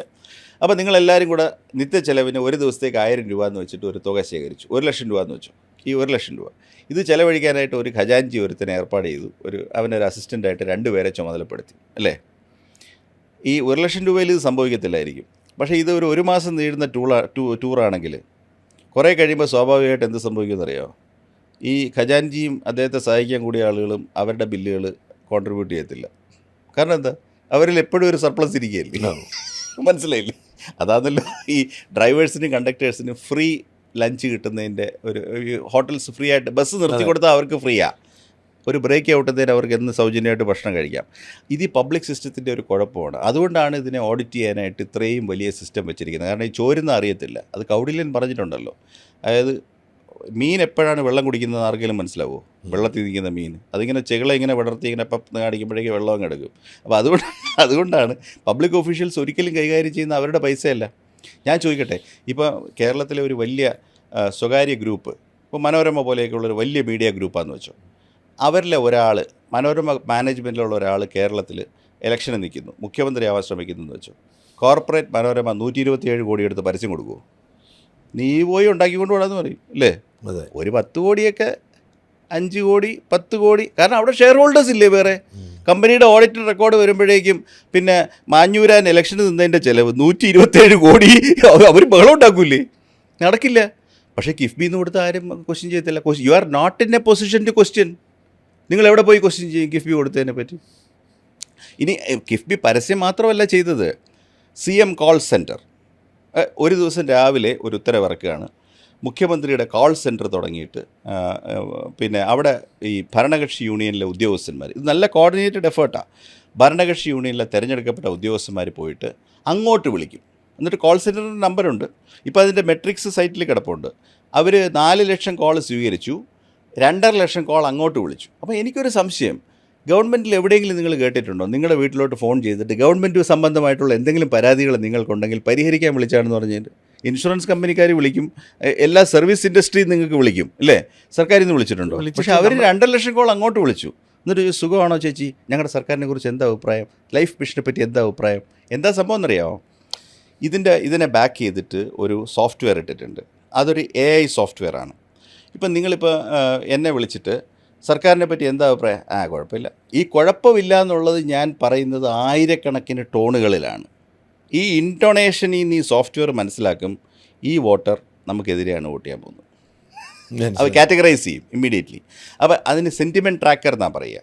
അപ്പോൾ ഈ ഓട്ടോമാറ്റിക് സോഫ്റ്റ്വെയർ വിളിക്കുന്ന എല്ലാ നിങ്ങൾ ഒരു നമ്പറിലോട്ട് വിളിച്ചു, ഇപ്പോൾ ഷാജൻ്റെ നമ്പറിൽ വിളിച്ചു, ഷാജനോട് സംസാരിച്ചു, ഞാൻ വിചാരിക്കുന്നു ഷാജൻ വലിയ സന്തുഷ്ടിയൊന്നും പ്രകടിപ്പിക്കാൻ പോകുന്നില്ല. ഓട്ടനെ ഈ സോഫ്റ്റ്വെയർ നിങ്ങളെ ട്രാക്ക് ചെയ്ത് ടാഗ് ചെയ്ത് എന്ന് മാത്രമല്ല നിങ്ങളുടെ ഫേസ്ബുക്ക് പേജ് അവൻ കണ്ടുപിടിച്ചു, നിങ്ങളുടെ വാട്സപ്പ് നമ്പേഴ്സ് കണ്ടുപിടിച്ചു, നിങ്ങളുടെ ആ സോഷ്യൽ മീഡിയയിലുള്ള പൊതു ആക്ടിവിറ്റി, നിങ്ങൾ ഏതൊക്കെ വെബ് പേജ് മീറ്റ് ചെയ്യുന്ന, നിങ്ങളെ സംബന്ധിച്ച് പബ്ലിക്കായിട്ട് സൈബർ സ്പേസിലുള്ള എല്ലാ സാധനവും അവൻ പുള്ള് ചെയ്ത് നേരെ ഇതിൽ കൊണ്ടുവന്നു. അപ്പോൾ നിങ്ങളെ ടാർഗറ്റ് ചെയ്തിട്ടുള്ള ഒരു പരിപാടി അവിടെ ആരംഭിക്കുകയാണ്. എന്നിട്ട് ഈ സോഫ്റ്റ്വെയർ ഗസ് ചെയ്യാണ് ഈ മനുഷ്യന് പിന്നെ നമ്മൾ ഒരു പെൻഷൻ കൊടുത്തു കഴിഞ്ഞാൽ അല്ലെങ്കിൽ എന്തെങ്കിലും ഇയാൾക്ക് കൊടുക്കേണ്ട ഇൻ്റർവെൻഷൻ എന്താ, ഈ ഇൻ്റർവെൻഷൻ നിങ്ങളുടെ അടുത്ത് എത്തിയിരിക്കും. മനസ്സിലായി, ഞാൻ പറഞ്ഞ മനസ്സിലായോ? അപ്പോൾ ഈ CM കോൾ സെൻറ്ററിൻ്റെ ഈ സോഫ്റ്റ്വെയറിനകത്ത് നിന്ന് കിട്ടുന്ന ഈ റെസ്പോൺസ് പാറ്റേൺ, ഇതെനിക്ക് പ്രൂഫില്ല, ഞാൻ വിശ്വസിക്കുന്നു അത് പാർട്ടിയുമായിട്ട് ഷെയർ ചെയ്തിട്ടുണ്ട്. ഓക്കെ. അപ്പോൾ ഈ CM കോൾ സെൻറ്ററിലെ റെക്കോർഡിൻ്റെ അടിസ്ഥാനത്തിൽ എന്താണ് സംഭവിക്കുന്നത്? സ്ക്വാഡ് വർക്ക് ഇപ്പോൾ 85 ലക്ഷം, ഇത് പലരും വിചാരിച്ചിട്ടുണ്ട് 85 ലക്ഷം വീടുകൾ കേരളത്തിൽ കയറാനായിരുന്നു പരിപാടി. അതെ. CM response programme. അവരൊരിക്കലും 85 ലക്ഷം വീടിൽ പോകാൻ താല്പര്യപ്പെട്ടിട്ടില്ല. അവർ 8-9 ലക്ഷം വീടുകളിലെ സ്ക്വാഡ് വന്നുള്ളൂ. ഏത് വീടുകളിൽ? നിങ്ങളുടെ കോൾ സെൻറ്റർ കോൾ ഔട്ട് ചെയ്ത വീടുകളിൽ. അതായത് അത് വളരെ ശാസ്ത്രീയമായ ഒരു ഓപ്പറേഷനാണ്. കാരണം നിങ്ങൾ മനസ്സിലാക്കേണ്ടതെന്ന് പറഞ്ഞാൽ കഴിഞ്ഞ തെരഞ്ഞെടുപ്പിൽ രണ്ട് മുന്നണികളും തമ്മിലുള്ള വോട്ട് പെർസെൻറ്റേജ് എത്രയാണ്? 47-40, വോട്ട് എവർ ഇറ്റ് ഈസ്, 6.6% വോട്ടാണ്. കേരളത്തിലെ മൊത്തം നിയമസഭയിൽ വോട്ട് ചെയ്ത ആളുകളുടെ എണ്ണം 215 ലക്ഷം. അതിൻ്റെ പിന്നെ ഈ പറയുന്ന 7% അല്ലെങ്കിൽ ആ ഗ്യാപ്പ് കവർ ചെയ്ത് വരാൻ വേണ്ട 8-9 ലക്ഷം വീടുകളിലാണ് ആ സോഫ്റ്റ്വെയർ നമുക്ക് വോട്ട് ചെയ്യാൻ സാധ്യത കുറവുണ്ട് എന്ന് ഐഡൻറ്റിഫൈ ചെയ്ത വീടുകളിലാണ് ഈ പറയുന്ന സ്ക്വാഡ് വർക്കിലുള്ള 9-10. ഈ സ്ക്വാഡ് വർക്കിന് പോയ പാർട്ടിക്കാരുടെയും പൈസ കൊടുത്തു. മനസ്സിലായി. 10 കോടി രൂപയോളം കൊടുത്തു. സോ ഞാനീ പറയുന്നത് ആർട്ടിഫിഷ്യൽ ഇൻ്റലിജൻസിൻ്റെയും കമ്മ്യൂണിക്കേഷൻ്റെയും എല്ലാ സാധ്യതകളും പ്രയോജനപ്പെടുത്തിക്കൊണ്ട് കിഫ്ബിയുടെ നേതൃത്വത്തിൽ ആധുനിക സാങ്കേതിക വിദ്യയിൽ ഊന്നിയ ഒരു ക്യാമ്പയിനാണ് നിങ്ങൾ ജനുവരി തൊട്ട് മാർച്ച് 15 വരെ, മാർച്ച് 15-ന് അതിനൊരു ക്ലിപ്പ് വീണു നടത്തിയത്. ഇത് കൂടാതെയാണ് DPR, director of public relations, ഈ കണ്ട എല്ലാ ഹോർഡിങ്ങുകളും ഇറക്റ്റ് ചെയ്യുകയും മുഖ്യമന്ത്രിയെ മാത്രം ഫോക്കസ് ചെയ്തുകൊണ്ട് അത് തെരഞ്ഞെടുപ്പ് പ്രഖ്യാപിക്കുന്ന ദിവസം വരെ അത് സർക്കാരിൻ്റെ നേട്ടങ്ങളെ പ്രചരിപ്പിച്ചുകൊണ്ടും ഏതാണ്ട് മാർച്ച് 20 കൂടിയിട്ട് 300-ലധികം ഹോർഡിങ്സിൽ മുഖ്യമന്ത്രി ഒരാളെ പ്രൊജക്റ്റ് ചെയ്തുകൊണ്ടുള്ള ഹോർഡിങ്സ് പ്രദർശിപ്പിച്ചുകൊണ്ടും മുന്നേറിയത്. അത് തിരിച്ചടിയാൻ തോന്നില്ലേ? കംപ്ലീറ്റ്ലി ബാക്ക് ഫയർ ചെയ്തു. കാരണം തങ്ങളുടെ പ്രശ്നങ്ങൾക്കും ദുരിതങ്ങൾക്കും ആരാണ് ഉത്തരവാദിയെന്നും തങ്ങളുടെ വോട്ടുകൾ ആർക്കെതിരെ ഡയറക്റ്റ് ചെയ്യണമെന്നും ആ 300 ഹോർഡിങ്സ് തെരഞ്ഞെടുപ്പിൻ്റെ പീരീഡിലുടനീളം കേരളത്തിലെ ജനങ്ങളോട്, അത് ഭയങ്കര ഓവർ എക്സ്പോഷർ അല്ലേ? ഒരു 100 മീറ്റർ സച്ചി, പൈസ കൂടുതലുള്ളതിൻ്റെ പ്രശ്നമാണ്. 100 മീറ്റർ സച്ചി തന്നെ 4 ഹോർഡിങ്സ് ഉണ്ട്. അതെ അതെ, തൃശ്ശൂർ ഹൈവേയിൽ ഇൻഡിസ്ക്രിമിനേറ്റ് ബംബാർഡ് ദം. അപ്പോൾ ഈ സ്ട്രാറ്റജി, ഇത്തവണത്തെ സ്ട്രാറ്റജിയുടെ ഏറ്റവും വലിയ ഇതിൻ്റെ ടെംപ്ലേറ്റ് എന്താണെന്നറിയോ? എൻ്റെ PhD തീസിസിൽ പരാമർശിച്ച ഒരു കാര്യം തെറ്റായി ഗ്രഹിച്ചിട്ടാണ് ഇതെല്ലാം ചെയ്തത്. അതായത് 21 ഇലക്ഷൻ റിസൾട്ട് കിട്ടിയത് പിതൃസ്ഥാനീയനായിട്ടുള്ള മുഖ്യമന്ത്രി കേരളത്തെ മുഴുവനും കാത്തരുളിക്കൊണ്ട് 200ഓളം പ്രസ് കോൺഫറൻസുകൾ വഴി വൈകുന്നേരം 6 മണിക്ക് ജനങ്ങളെ അഭിസംബോധന ചെയ്തു. അതുകൊണ്ട് കോവിഡ് നിയന്ത്രണം വളരെ വിജയകരമായിട്ട് തോന്നി. പക്ഷേ കിറ്റും അതിൻ്റെ പെൻഷനും കാര്യങ്ങളും എല്ലാം ഭദ്രമായിട്ട് ചെയ്യുകയും ചെയ്തു. അപ്പോൾ ആ ഒരു ഇടപെടലാണ് ഈ പറഞ്ഞ റെക്കോർഡ് ഭൂരിപക്ഷം 21-ൽ തന്നതെന്നുള്ള ധാരണയിൽ നിന്ന് ഇത്തവണ കോവിഡ് ഇല്ലല്ലോ, അപ്പോൾ അതുകൊണ്ട് പൈസ അങ്ങോട്ട് കൊടുത്ത് നമ്മൾ സഹായിക്കും. അപ്പം അവർ നോക്കുമ്പോൾ അന്ന് കിറ്റ് കൊടുക്കാനായിട്ട് 500 കോടി ചിലവായി. ഇത്തവണ കിറ്റില്ല, സാരമില്ല, 250 കോടി എടുത്ത് പരസ്യമൊക്കെ ചെയ്തു. അപ്പോൾ ടോട്ടൽ എക്സ്പോഷർ ഈ മറ്റേ നമ്മുടെ 1984 ജോർജ് ഓർവെൽ പറഞ്ഞ മാതിരി big brother will watch you from everywhere.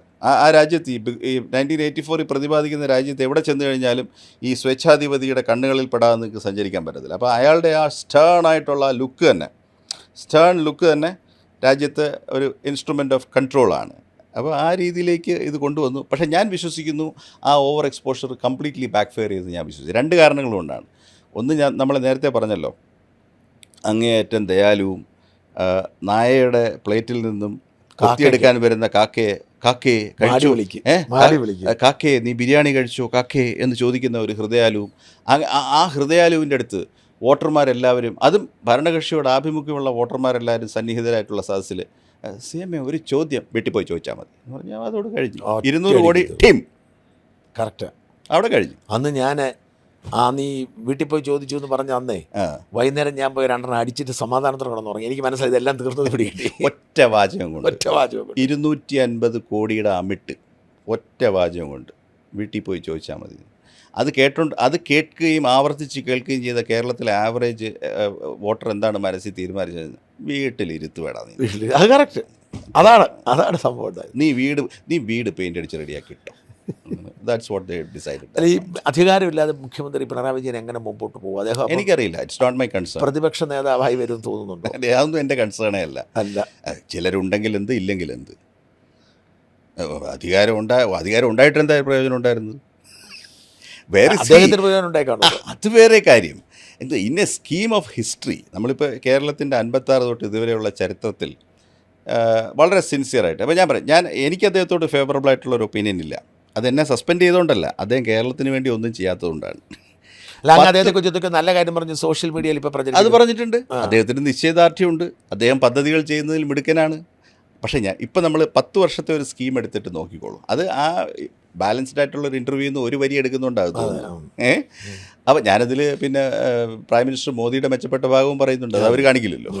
അത് നമ്മളോടൊപ്പം വർക്ക് ചെയ്ത വളരെ വൈഡ്ലി നോൺ ആയിട്ടുള്ള ആളുകളുടെ നേട്ടങ്ങൾ നമ്മൾ പറയുന്നതിൽ തെറ്റൊന്നുമില്ല. പക്ഷേ ഇപ്പോൾ നമ്മളൊരു സ്കീമായിട്ട് 10 വർഷത്തെ അച്ചീവ്മെൻ്റ് എടുത്ത് നോക്കുമ്പം എന്താണ് അദ്ദേഹത്തിൻ്റെ അച്ചീവ്മെൻറ്റ് ലിസ്റ്റിങ്ങിൽ ഏറ്റവും വലുതായിട്ട് അദ്ദേഹം തന്നെ പറയുന്നത്? ഇപ്പോൾ ഈ മോഹൻലാലിൻ്റെ ഇൻ്റർവ്യൂവിൽ അദ്ദേഹം പറയുന്നുണ്ടല്ലോ, 10 വർഷത്തെ ഭരണത്തിൽ അങ്ങയുടെ മനസ്സിൽ തങ്ങി നിൽക്കുന്ന നേട്ടം എന്താണ്? ആൻസർ ഓർമ്മയുണ്ടോ? ഇല്ല. കേരളത്തിൽ അതിദരിദ്രരില്ല. 5 ലക്ഷം അല്ല, അതിനകത്ത് 50,000 അതിദരിദ്രർക്ക് ഒരു പൊതിച്ചോറ് കൊടുക്കാനുള്ള ക്രമീകരണം ഞാൻ ചെയ്തു. 50,000 പൊതിച്ചോറ്. അതിപ്പോൾ മറ്റേ പിന്നെ DYFIക്കാർ പറയുന്ന പോലെ 50,000 പൊതിച്ചോറ് കൊടുക്കുക. ഒരു കേരളത്തിൻ്റെ ബജറ്റ് എന്ന് പറയുന്നത് ഒരു വർഷം 2 ലക്ഷം കോടിയാണ്. അപ്പോൾ എത്ര കോടി രൂപ ചിലവാക്കാൻ കിട്ടി അദ്ദേഹത്തിന്? ഏകദേശം 20 ലക്ഷം കോടി ചിലവിട്ട ആൾ പറയുകയാണ് 50,000 പേർക്ക് ഞാൻ പട്ടിണി ഒഴിവാക്കിയിട്ടുണ്ട്. ഈ കേരളത്തിലുള്ള, ഞാൻ ചോദിക്കട്ടെ, ഒരു കേരളത്തിലെ പ്രധാനപ്പെട്ട 10 CSR കൊടുക്കുന്ന കമ്പനികൾ ഇതിൽ കൂടുതൽ ചെയ്യുന്നുണ്ടാവില്ലേ? അവർ ആസ്പത്രി വാർഡുകൾ കിട്ടുന്നില്ലേ? ആസ്പത്രികളിൽ സൗജന്യ ചികിത്സ കൊടുക്കുന്നില്ലേ? ഈ ശങ്കര നേത്രാലയ ഇതിൽ കൂടുതൽ എത്ര ചാരിറ്റി ചെയ്യുന്നുണ്ട്? ഇത്ര ചെറുതാണോ 50,000 പേരുടെ പട്ടിണി ഞാൻ ഒപ്പി എന്ന് പറയുന്നതാണോ 10 വർഷത്തെ? അതായത് സ്വതന്ത്ര കേരളം വന്നിട്ട് ഇപ്പോൾ എത്ര വർഷം? 56 ഇങ്ങോട്ടായപ്പോൾ എത്ര വർഷമായി? 70 മീതയല്ലേ? ആ 70 മീതയുള്ള വർഷമെന്ന് എടുക്കുമ്പോൾ ഏകദേശം 15-20% സമയം അധികാരം കൈകാര്യം ചെയ്ത ഒരാളാണ് പറയുന്നത് ഞാൻ 50,000 ചില ഫാമിലീസിൽ പിന്നെ സൗജന്യ ഭക്ഷണം കൊടുക്കാനുള്ള ക്രമീകരണം ചെയ്തു. അവർക്ക് ഒന്നിൽ റേഷൻ കിട്ടും, ഇല്ലെങ്കിൽ അടുത്ത കടയിൽ നിന്ന് ഒരു പൊതിച്ചോറ് വീട്ടിൽ കൊണ്ട് കൊടുക്കും. ഒരു ഹോം നേഴ്സ് അവരെ ചെന്ന് കാണും. അതിനേക്കാൾ കൂടുതൽ പാലിയേറ്റീവ് ഇന്ത്യ ചെയ്യുന്നുണ്ടാവില്ലേ? അവർ അസിസ്റ്റ് ചെയ്യുന്ന ക്യാൻസർ രോഗികൾ എത്രയാണ്? അപ്പോൾ ഞാൻ പറയുന്നത് പേഴ്സ്പെക്റ്റീവ് വിട്ടുപോയി. നേരത്തെ പറഞ്ഞ പോലെ പശ്ചാത്താപം ഇല്ല എന്ന് പറയുന്ന പോലെ പേഴ്സ്പെക്റ്റീവ് വിട്ടുപോയി. ഞാൻ ചോദിക്കട്ടെ, ഇപ്പോൾ ചോദിച്ചപ്പോൾ ഞാൻ പ്രതീക്ഷിച്ച ഉത്തരം എന്തെന്നറിയാമോ? കേരളത്തിൽ നടക്കാതെ ഇരുന്ന നാഷണൽ ഹൈവേ ഞാൻ യാഥാർത്ഥ്യമാക്കി. അത് പറയാം, അത് അച്ചീവ്മെൻറ്റാണ്. കാരണം 45 മീറ്ററിൽ ഹൈവേ പണിയാനുള്ള ഡിസിഷൻ, അതുപോലെ ആ ഭൂമി ഏറ്റെടുക്കാനുള്ള സത്വരമായ നടപടി, ഇതില്ലെങ്കിൽ ഈ നാഷണൽ ഹൈവേ ഇപ്പോൾ ഫ്രക്ടിഫൈ ചെയ്യത്തില്ല. പക്ഷേ നാഷണൽ ഹൈവേ കേരള ഗവൺമെൻറ്റിൻ്റെ നേട്ടമല്ല. എന്തുകൊണ്ട്? എന്നാൽ ഒരു സ്റ്റേജ് എത്തിയപ്പോൾ എന്തു പറഞ്ഞു? നാഷണൽ ഹൈവേയുടെ മുമ്പിൽ സെൽഫി എടുപ്പും പടം പിടുത്തമൊക്കെ ഒരുപാട് നടന്നു. നാഷണൽ ഹൈവേ പ്രേമം. പക്ഷേ പ്രേമം ഒരു ദിവസം രാവിലെ അപ്രത്യക്ഷമായി. എന്തുകൊണ്ട്? 13 നാഷണൽ ഹൈവേ സ്ട്രെച്ച് പൊളിഞ്ഞു. അപ്പോൾ പറഞ്ഞു ഇതിൻ്റെ നിർമ്മാണത്തിൽ നമുക്ക് യാതൊരു പങ്കുമില്ല. അപ്പോൾ നമ്മൾ ഇമ്മീഡിയറ്റ്ലി കൺട്രാസ്റ്റ് ചെയ്യണം ചൂരൽമല റീഹാബിലിറ്റേഷനുമായിട്ട്. അവിടെ റീഹാബിലിറ്റേഷനിൽ കേന്ദ്രത്തിന് ഒരു പങ്കുമില്ല, മൊത്തം എൻ്റെ ചുമതലയാണ്. എനിക്ക് സമയബന്ധിതമായിട്ട് അത് ചെയ്യാൻ പറ്റിയില്ല. മനസ്സിലായി.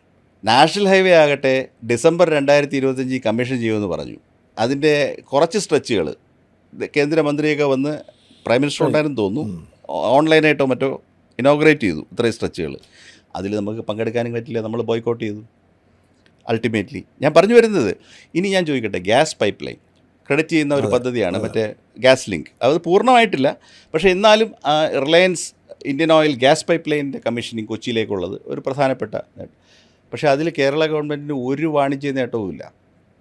It is a commercial project. പതുപോലെ ലാൻഡ് അക്വിസിഷന് വരുന്ന പൈസ മേടിച്ചെടുത്തേച്ച് നമ്മൾ ആ ലാൻഡ് വിട്ടുകൊടുക്കുക, നമ്മൾ ഇറങ്ങിപ്പോയി കഴിയുക, പദ്ധതി നടത്തുക, എത്രയേ ഉള്ളൂ.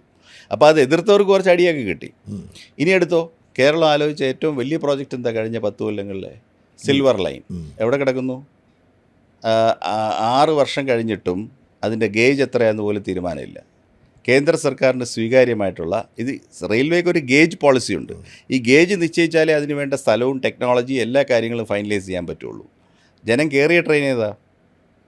വന്ദേ ഭാരത്. ജനം കയറാത്ത ട്രെയിൻ ഏതാ? ഇടയ്ക്ക് പറഞ്ഞായിരുന്നല്ലോ, ഒരു നിലയിൽ കെ-റെയിൽ, മറ്റേ നില ട്രെയിൻ മുട്ടിയിട്ട് കേരളത്തിൽ നടക്കാൻ പറ്റില്ല.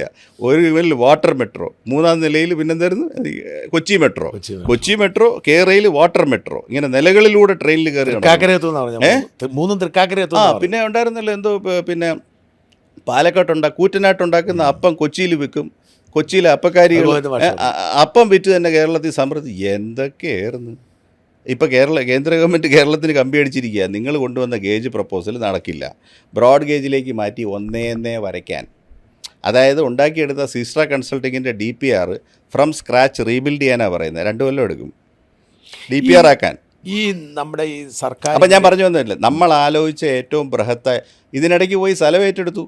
അതെ, നോട്ടിഫിക്കേഷൻ ഇഷ്യൂ ചെയ്തിട്ട് ചെങ്ങന്നൂരൊക്കെയുള്ള അമ്മച്ചിയെടുത്ത് അടുക്കളയിൽ പിന്നെ കഞ്ഞി ഉണ്ടാക്കിക്കൊണ്ടിരുന്ന അമ്മച്ചിയുടെ കഞ്ഞിക്കലം അടിച്ച് കളഞ്ഞിട്ട് മഞ്ഞക്കുറ്റി അടിച്ച് വെച്ച് അവിടെ അതിനകത്ത് കയറി വെച്ച്. ഇപ്പം അത്യാവശ്യമായിട്ട് അടുത്ത ദിവസം ട്രെയിൻ ഓടുമെന്നുള്ള മട്ടിൽ എന്തായിരുന്നു പറഞ്ഞുകൊണ്ടിരുന്നത്? കാസർഗോഡ് നിന്ന് ട്രെയിനിൽ കയറുന്നു, പത്രം വായിച്ച് കയറുന്നതിന് മുമ്പേ തിരുവനന്തപുരത്ത് എത്തുന്നു.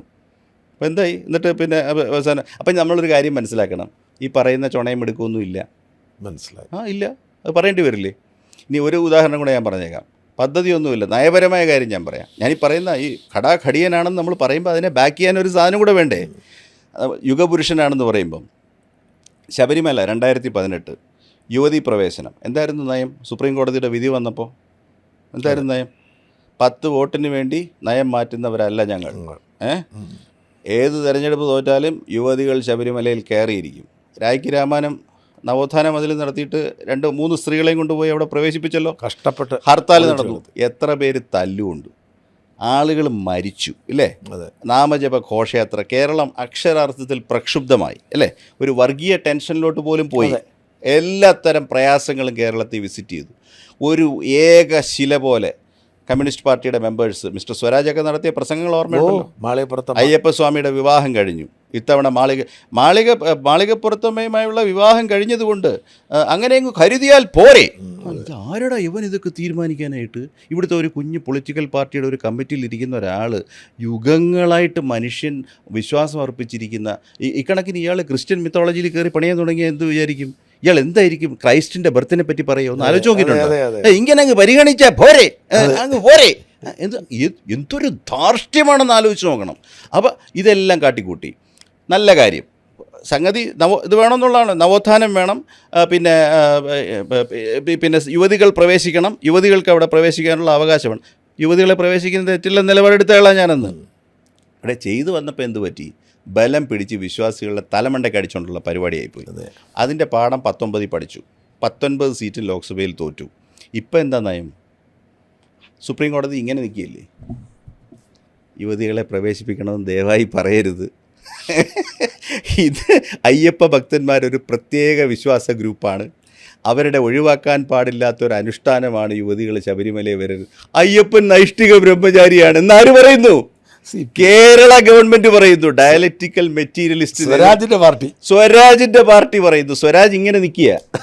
മാളികപ്പുറത്തമ്മയുമായിട്ടുള്ള കല്യാണം ആഘോഷിച്ച സ്വരാജ് സുപ്രീം കോടതിയിൽ ഇങ്ങനെ സാഷ്ടാംഗം കിടന്നിട്ട് പറയാം, ചതിക്കരുത്, യുവതികളെ കയറ്റണമെന്ന് ദയവായി പറയരുത്, ആ വിധി തിരിച്ചെടുക്കണം, പൊന്ന് തമ്പുരാനെ തൊലയ്ക്കരുത്, ഉള്ള 1/2 സീറ്റ് കളയരുത് പറയാണ്. അയ്യപ്പൻ കേട്ടോ ഇല്ലയോ എന്ന് 4-ാം തീയതി അറിയാം.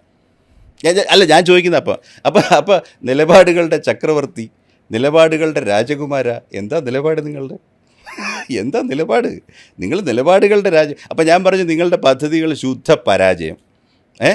നിങ്ങൾ ചെയ്തു എന്ന് പറയുന്ന പദ്ധതികളെല്ലാം വേറെ ആരാനും ചെയ്തതാണ്. It is like cuckoo's nest, മറ്റേ കുയിൽ പോയി കാക്കയുടെ അത് മുട്ട ഇട്ടിട്ടെങ്കിലുമാണ്, സാരമില്ല, പോട്ടെ, വല്ലവൻ്റെ സംഗതിയാണ്. നിങ്ങൾ എടുത്ത നിലപാട്. ഒരു ഗവൺമെൻറ് എന്ന് പറയുന്ന കുറേ പ്രോജക്റ്റുകളുടെ ഒരു സഞ്ചയം മാത്രമല്ലല്ലോ.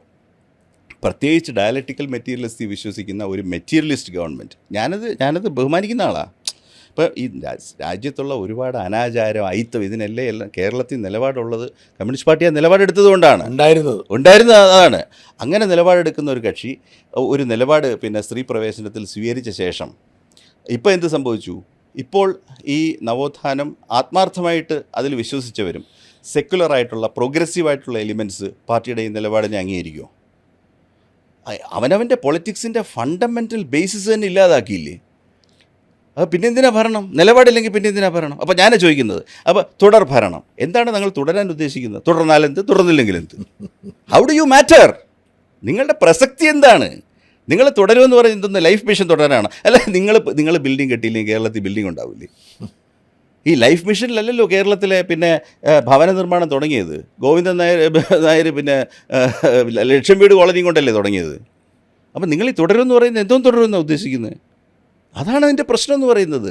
C the larger question is, കേരളത്തിൽ ഇപ്പം മീഡിയ മുഴുവൻ ചർച്ച ചെയ്യുന്ന ക്വസ്റ്റ്യൻ, 4-ാം തീയതി വോട്ട് പൊട്ടിക്കുമ്പോൾ UDF ആണോ LDF ആണോ?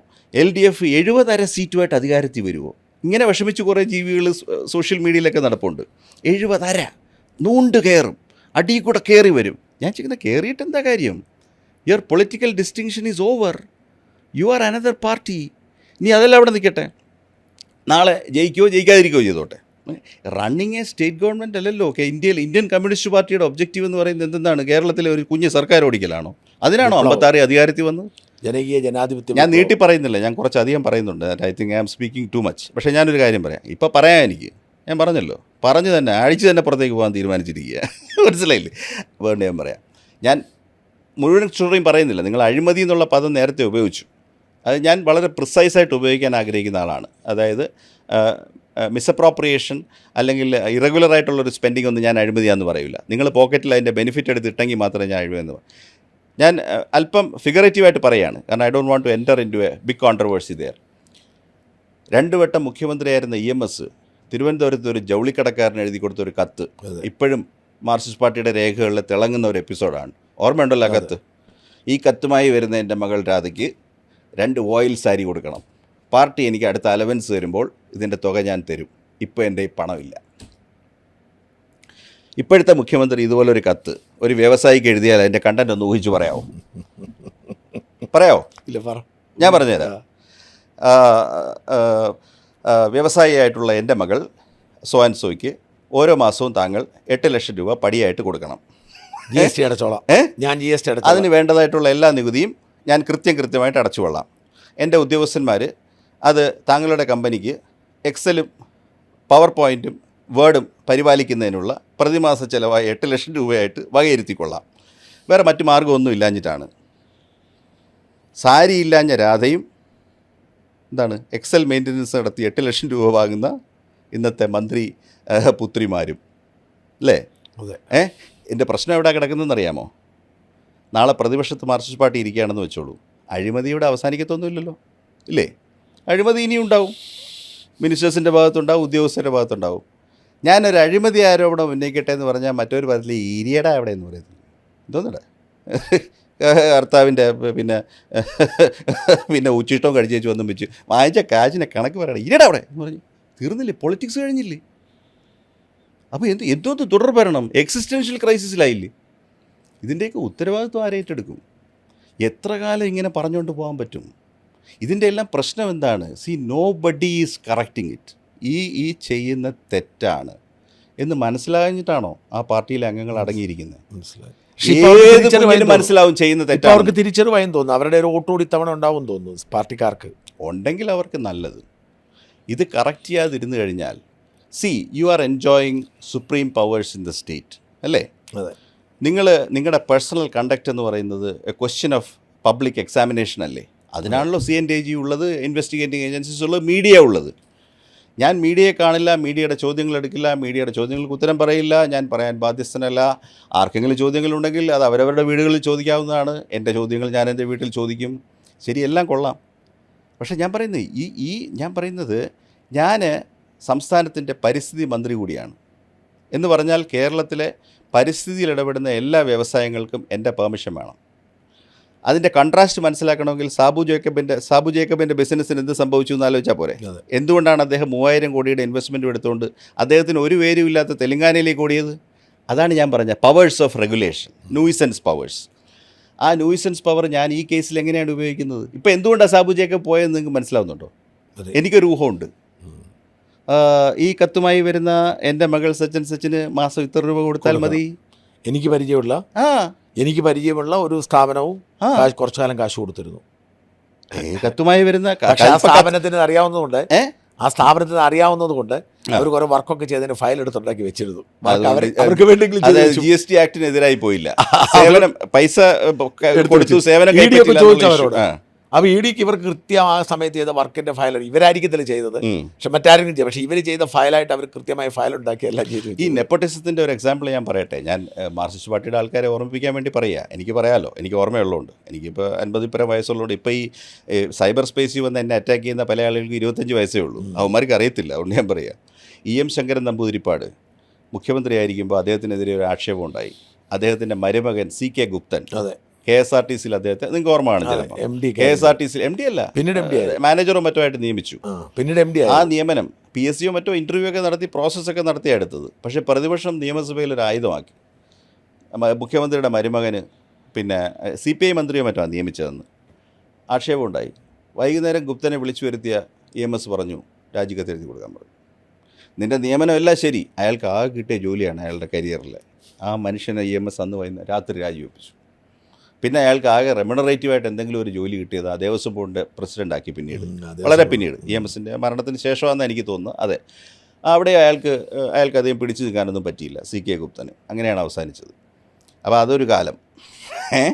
ആക്ഷേപം നിയമസഭയിൽ ഉയർന്ന ഉടൻ EMS അത് പിൻവലിച്ചുകൊണ്ട് പോയി. ഞാൻ പിന്നെയും ചോദിക്കുന്നു, ഈ തോന്നിയാസങ്ങളൊക്കെ ഇവർക്ക് ചെയ്യാൻ പറ്റുന്നത് നിങ്ങൾ IAS-കാരടക്കമുള്ളവരുടെ ഒരു സഹായം കൊണ്ടല്ല, അങ്ങേണ്ടതല്ല. എന്താണ് ഷാജൻ IAS എന്ന് പറയുന്നത്? ഞാൻ പറഞ്ഞു, അവരല്ലേ യഥാർത്ഥത്തിൽ ഇതെല്ലാം ചെയ്യേണ്ടത്, പേപ്പർ ഉണ്ടാക്കുന്നത്. അയാൾ ഒരു എംപ്ലോയി അല്ലേ, അയാളുടെ ജീവന് ഭയം ഉണ്ടാവില്ലേ?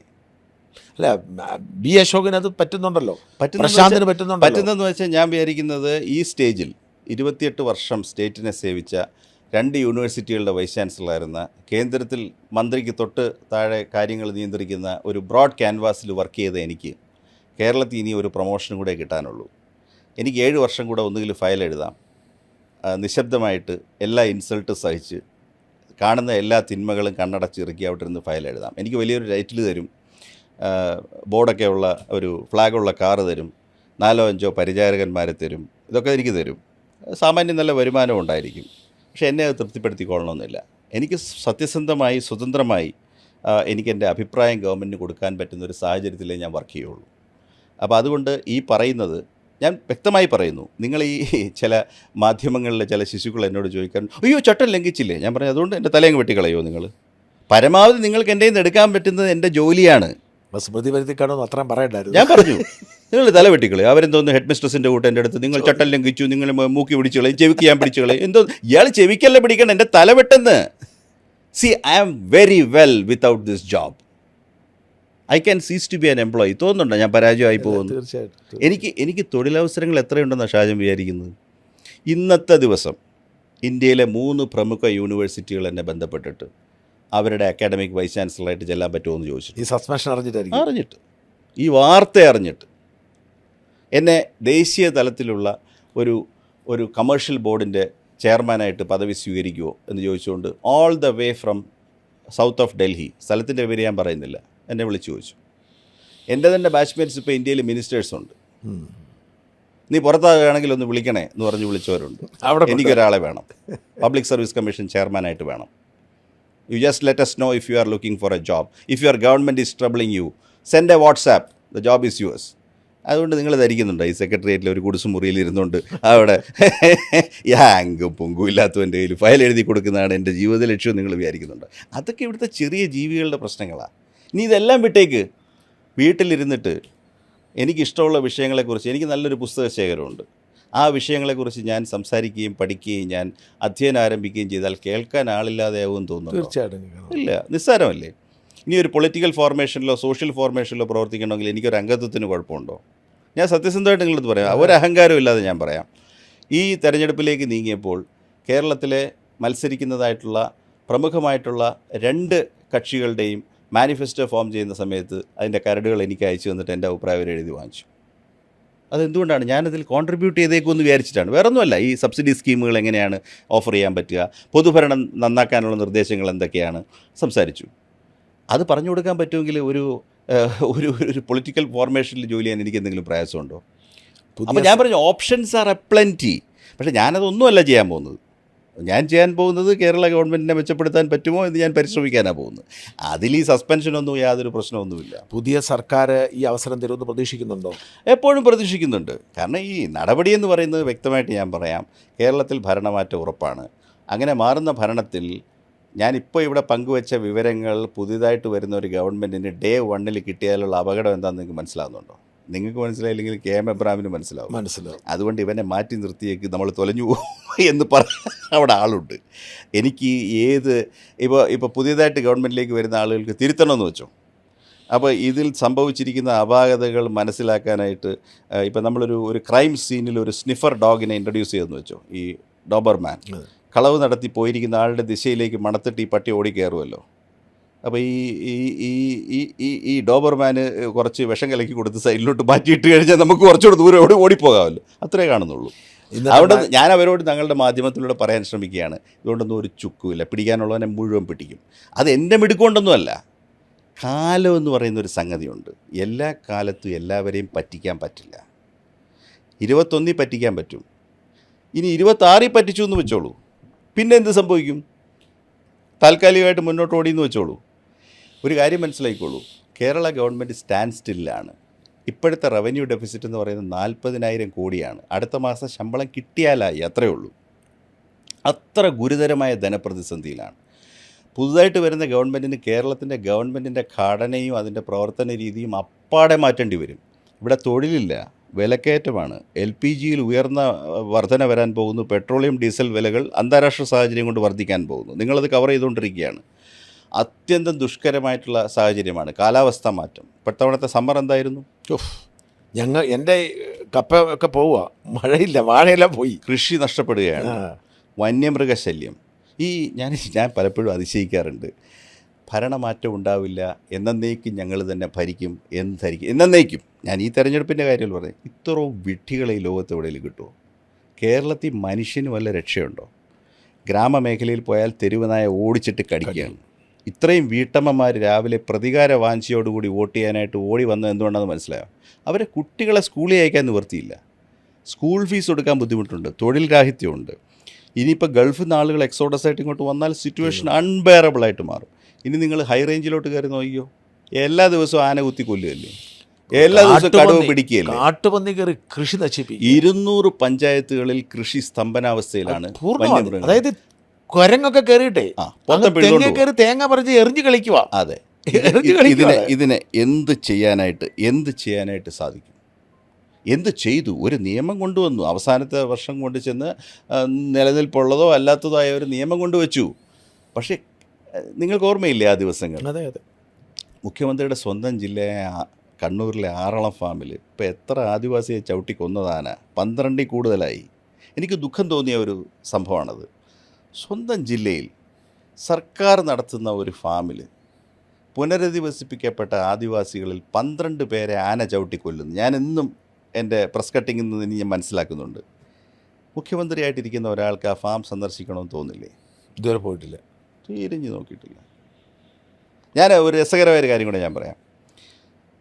കേരളത്തിൽ ഒരു സമയത്ത് ഞാൻ K കരുണാകരനെ വളരെ ബഹുമാനിച്ച ഒരു സംഗതിയുണ്ട്. അദ്ദേഹം മുഖ്യമന്ത്രിയായിട്ടിരിക്കുമ്പോഴെല്ലാം അദ്ദേഹം പട്ടികജാതി പട്ടികവർഗ ക്ഷേമ വകുപ്പിൻ്റെ ചുമതലയെടുക്കും. CV ആനന്ദബോസ് സെക്രട്ടറി ആയിരുന്നു. അദ്ദേഹം പറഞ്ഞ് ഗ്ലാമർ വകുപ്പുകൾ എടുത്താൽ പോരാ, അദ്ദേഹം SC/ST വകുപ്പ് എടുത്തിട്ട് ഇന്ന് കേരളത്തിലെ SC/ST വകുപ്പിൻ്റെ വികസന പരിപാടികളിലെ ആധാര സ്കീമുകൾ മുഴുവൻ CV ആനന്ദബോസ്, ഇപ്പോൾ വെസ്റ്റ് ബംഗാൾ ഗവർണറായിരുന്ന മനുഷ്യൻ സെക്രട്ടറി ആയിട്ട് എഴുതി തയ്യാറാക്കിയ സ്കീമുകളാണ്. അദ്ദേഹം ഒരു ടേമൊക്കെ ഉണ്ടാക്കി, കൺസിയൻറ്റൈസേഷൻ പ്രോഗ്രാം. അതായത് ഉന്നത സമുദായക്കാർക്ക് ഇവരുടെ ദുരിതത്തെക്കുറിച്ചുള്ള വേണ്ടതായിട്ടുള്ള ഒരു അവബോധം നൽകുന്നതിന് പോലും അന്ന് സ്കീമുണ്ടാക്കി. അപ്പോൾ അങ്ങനെ പ്രവർത്തിച്ചിട്ടുള്ള മുഖ്യമന്ത്രിയുണ്ട്. കേരളത്തിലെ പട്ടികജാതി പട്ടികവർഗ വിഷയങ്ങളിൽ എക്സ്ക്ലൂസീവായിട്ട് കഴിഞ്ഞ 10 വർഷത്തിൽ എത്ര ദിവസം മുഖ്യമന്ത്രി ചെലവഴിച്ചു അറിയാമോ? ഒരു പട്ടികജാതി അവരുടെ സംഘടന, ഇപ്പോൾ പട്ടികജാതി പട്ടികവർഗ വിഭാഗങ്ങളുടെ സംഘടന വിളിക്കുന്ന സമ്മേളനത്തിൽ പോകുന്ന കാര്യമല്ല ഞാൻ പറഞ്ഞത്. As the leader of the executive എത്ര ദിവസം അദ്ദേഹം പോയിട്ടുണ്ടെന്ന് അറിയാമോ? ഞാൻ പറഞ്ഞുതരാം. കൂടി വന്നാൽ 3 ദിവസം. ഒന്ന്, മറ്റേ അട്ടപ്പാടിയിൽ മധു മരിച്ചില്ലേ, അട്ടപ്പാടിയിലെ മധുവിൻ്റെ വീട്ടിൽ അദ്ദേഹം പോയി. വളരെ വിഷമിച്ച തിണ്ണയിൽ അല്പസമയം പോരുന്നു. മധുവിൻ്റെ കൊലപാതകികൾക്ക് മധുവിൻ്റെ കൊലയിൽ നീതി ഡെലിവറി ചെയ്തെന്ന് പറയാൻ പറ്റുമില്ല. ഒന്നും നടന്നില്ല അതിനകത്ത്. കുറേ പ്രോസിക്യൂഷൻ നടത്തി അവസാനം അങ്ങനെ ശാശി എന്ന് പറഞ്ഞു പോയി. പിന്നെ വാളയാറിലെ കുട്ടികളുടെ ഇഷ്യൂവിൽ എനിക്ക് തോന്നുന്നില്ല അങ്ങനെ ഒരു സംഭവിച്ചില്ല. രണ്ടാമത് റീട്രയലൊക്കെ വരും. മൂന്നാറിൽ ഉരുൾപൊട്ടി. ആ സ്ഥലത്തിൻ്റെ പേര് ഞാൻ വിട്ടുപോയി, എന്തോ ഒരു പെട്ടി എന്ന് പറയുന്ന സ്ഥലത്ത്. അന്ന് ഗവർണറും ചീഫ് മിനിസ്റ്ററും അന്ന് സന്ദർശിച്ചു. അവർ SC തൊഴിലാളികളായിരുന്നു. അതൊരു പാടിയിലാണ് ഉരുൾപൊട്ടിയത്. പിന്നെ മുണ്ടക്കയിലൊന്നും SCകളല്ല അവിടുത്തെ ഭൂരിപക്ഷം ജീവനക്കാരും. അപ്പോൾ ഞാൻ പരസ്യ റെക്കോർഡിൽ നിന്ന് ഞാൻ മനസ്സിലാക്കിയത് SC/ST വകുപ്പ് മുഖ്യമന്ത്രി നേരിട്ട് സമയമെടുത്ത് ചെലവിട്ടത് 3650 ദിവസത്തിൽ 3 ദിവസം. എന്നിട്ട് ഞാൻ വിചാരിക്കുന്നു ഞാൻ തുടർഭരണം കിട്ടുമെന്ന്. അല്ല, ജനത്തെ പറ്റിക്കാൻ പറ്റുന്നുണ്ടല്ലോ പരസ്യവും മറ്റുമായിട്ട്. ഞങ്ങളിതൊക്കെ ശ്രദ്ധിക്കുന്നുണ്ടെന്ന് ആളുകൾ മനസ്സിലാക്കണം. ഞങ്ങൾക്ക് എല്ലാവരുടെയും അതായത് ചില നാട്ടുനടപ്പുകളുണ്ട്. ഞാൻ പോട്ടെ, ഇപ്പോൾ സിദ്ധാർത്ഥൻ മരിച്ചപ്പോൾ എന്താ വിചാരിച്ചത്? സിദ്ധാർത്ഥൻ്റെ കൊലയെന്ന് തന്നെ പറയാം. സിദ്ധാർത്ഥൻ മരിച്ചപ്പോൾ ഈ അന്ന് CBI എൻക്വയറിയൊക്കെ ഓർഡർ ചെയ്തു അല്ലേ? അതുകൊണ്ട് ക്യാമ്പസിലെ ടോർച്ചർ അവസാനിച്ചോ? പിന്നെ നിതിൻ രാജ് മരിച്ചു. വീണ്ടും നിതിൻ രാജ് മരിക്കുകയല്ലേ? ഇതിവിടെ തുടങ്ങിയല്ലോ. ജിഷ്ണു ഇതിൽ തുടങ്ങിയതല്ലേ? അതെ, 1-ാം വർഷം തുടങ്ങിയതാണ്. അന്ന് മഹിജയെ പോലീസ് ഹെഡ്ക്വാർട്ടേഴ്സിൻ്റെ മുമ്പിലിട്ട് ചവിട്ടിപ്പിടിച്ച് അറസ്റ്റ് ചെയ്യുന്നതിലൂടെയാണ് നമ്മളതൊക്കെ ശ്രദ്ധിക്കുന്നത്. എത്ര വിദ്യാർത്ഥികൾ ക്യാമ്പസിൽ ഗുണ്ടായിസത്തിനിരയായിട്ട് SFIക്കാരാലും അല്ലാതെയും കൊല്ലപ്പെട്ടു. മാനേജ്മെൻറ്റുകളുടെ സമ്മർദ്ദ തന്ത്രങ്ങളും. ആ നിതിൻ രാജ് എന്ന് പറയുന്ന കുട്ടിയോട് ആ അധ്യാപകൻ പറഞ്ഞൊക്കെ പോട്ടെ, ഏതെങ്കിലും ഒരു പരിഷ്കൃത സമൂഹത്തിൽ 14,000 രൂപ ഒരു പയ്യൻ വായ്പ എടുത്തു പോയി. 14,000 അല്ലേ? അവൻ നാളെ ഒരു ദന്ത ഡോക്ടറാകാൻ പോകുന്ന ആളാണ്. ഒരു ദന്ത ഡോക്ടർക്ക് 2 മണിക്കൂർ കൊണ്ട് 14,000 രൂപ കിട്ടത്തില്ലേ? ഇത് പേഴ്സ്പെക്റ്റീവിൽ കാണാതെ അവിടുത്തെ ഏതോ ഒരു ടീച്ചറെ അവനൊരു റെഫറൻസ് ആയിട്ട് വെച്ച് പോയി. അവൻ 14,000 രൂപ ലോൺ തിരിച്ചടച്ചു. അവൻ വെച്ചതുമല്ല കേട്ടോ, അവനെടുത്തതാ. ആയിക്കോട്ടെ, അവൻ എടുത്ത ലോണിൻ്റെ ഒരു റെഫറൻസ് കാണിച്ചു പോയി. ഈ തുക അവൻ അടയ്ക്കണമെന്ന് ഈ ലോൺ ആപ്പ് കമ്പനിക്കാരൻ ഈ ടീച്ചറെ വിളിച്ചു പറഞ്ഞു. അതിന് ആ ടീച്ചർ പ്രിൻസിപ്പലിൻ്റെ അടുത്ത് ചെന്നിട്ട് അവനെ പരസ്യ വിചാരണ ചെയ്യാൻ പാടുണ്ടോ? ആ ഹ്യൂമൻ ബീങ്ങിന് ഒരു ഡിഗ്നിറ്റി ഇല്ല. ഇതിനകത്തൊരു ചെറിയ ക്ലാരിറ്റി ഉണ്ട്. അതായത് ഈ ലോൺ ആപ്പ് നമ്മളാരുടെ റെഫറൻസ് വെക്കണ്ട, വേണ്ട. നമ്മുടെ ഫേസ്ബുക്കിലേക്കോ നമ്മുടെ കോണ്ടാക്ട് ഇവരെടുക്കും. എന്നിട്ട് അതിൻ്റെ അകത്തുള്ള എല്ലാവരെയും അവരങ്ങ് ശല്യം ചെയ്യുക. ഇവൻ കൊടുത്തൊന്നും അല്ല, അത് ശരി. ഇവന്റെ കോണ്ടാക്ട്, ഇവന്റെ മൊബൈൽ ഫോണിൽ ഇവൻ പണം വാങ്ങി, പക്ഷേ ഇവന്റെ കോണ്ടാക്ട് അവരെടുക്കുന്നു. മൊബൈൽ ഫോണിൽ ടീച്ചറുണ്ട്. അപ്പം ഇവൻ പറയും, അതുകൊണ്ട് ടീച്ചറിനോട് ഇവർ പറയുകയാണ്, ഇവൻ നിങ്ങളെയാണ് ജാമ്യം നിർത്തിയിരിക്കുന്നത് പറയുകയാണ്. വെറുതെ പറയാം. അതാണ് അവർ ചെയ്യുന്നത്. അല്ലാതെ അവർ ആലോചിച്ച് നോക്കുക. അതിൻ്റെ പേരിൽ ആ കുട്ടിയെ ക്യാമ്പസിലോട്ട് വിളിച്ചിട്ട് ആ പ്രിൻസിപ്പലും അദ്ദേഹം ഒരു MDSഉം ഡോക്ടറേറ്റും ഒക്കെ ഉള്ള ഒരു പ്രൊഫസറായിരിക്കുമല്ലോ. ഇത്തരം ഒരു കാര്യം, നിങ്ങൾ എടുത്ത വായ്പയുടെ പേരിൽ ഇവിടെ ആർക്ക് കോൾ വരുന്നുണ്ട്, അതുകൊണ്ട് പ്ലീസ് സെറ്റിൽ ഇറ്റ് എന്നുള്ള ഒരു സംഗതിക്കപ്പുറം അവനെ വിചാരണ ചെയ്യേണ്ട ആവശ്യം എന്താണ്? ആ വിചാരണയുടെ തീക്ഷ്ണതയിൽ നിന്നാണല്ലോ ആ കുട്ടി പോയിട്ട് ചാടി മരിക്കുന്നത്. ആ കുടുംബത്തിൻ്റെ ഒരു ഫ്യൂച്ചറിനെ തകർത്ത് കളഞ്ഞില്ലേ? ഇപ്പോൾ സിദ്ധാർത്ഥൻ മരിക്കുമ്പോൾ ആ കുടുംബം മൺപാത്രം ഉണ്ടാക്കുന്ന ഏതോ ഒരു സമുദായത്തിൽപ്പെട്ടിട്ടുള്ളൊരു കുടുംബമാണ്. അവരുടെ ആ ദുഃഖപരമായിട്ടുള്ള ചിത്രം നിങ്ങൾക്ക് ഓർമ്മയുണ്ടെന്നറിയില്ല. UDF ഭരിക്കുന്ന സമയത്ത് ഒരു കുട്ടി, ഗ്രീഷ്മ എന്നോ മറ്റോ പേരുള്ളൊരു കുട്ടി, ഈ സ്വകാര്യ സ്വാശ്രയ കോളേജിലെ ഫീസ് കൊടുക്കാൻ വയ്യാതെ, ഇവിടെ ഈ ബാർട്ടൺ, ഈ നമ്മുടെ എൻട്രൻസ് എക്സാം കമ്മീഷനുടെയോ മറ്റോ പബ്ലിക് ബിൽഡിങ്ങിൻ്റെ മുകളിൽ നിന്ന് ചാടി ആത്മഹത്യ ചെയ്തു. എന്തൊരു വലിയ പ്രക്ഷോഭമാണ് SFI സംഘടിപ്പിച്ചത്.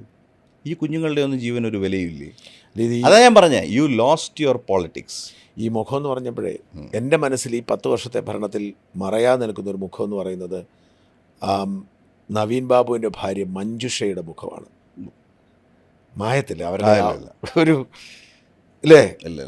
ഒരിക്കലും ഒരു സർക്കാർ ഉദ്യോഗസ്ഥന്, ഡെപ്യൂട്ടി കളക്ടർ റാങ്കിൽ ഇതൊരു ഉദ്യോഗസ്ഥനെ, അത് മുഖ്യമന്ത്രിയുടെ സ്വന്തം ജില്ലയിൽ അപമാനിതനായി ജീവൻ ഒടുക്കേണ്ടി വന്നിട്ട് തിരിഞ്ഞു നോക്കിയില്ല.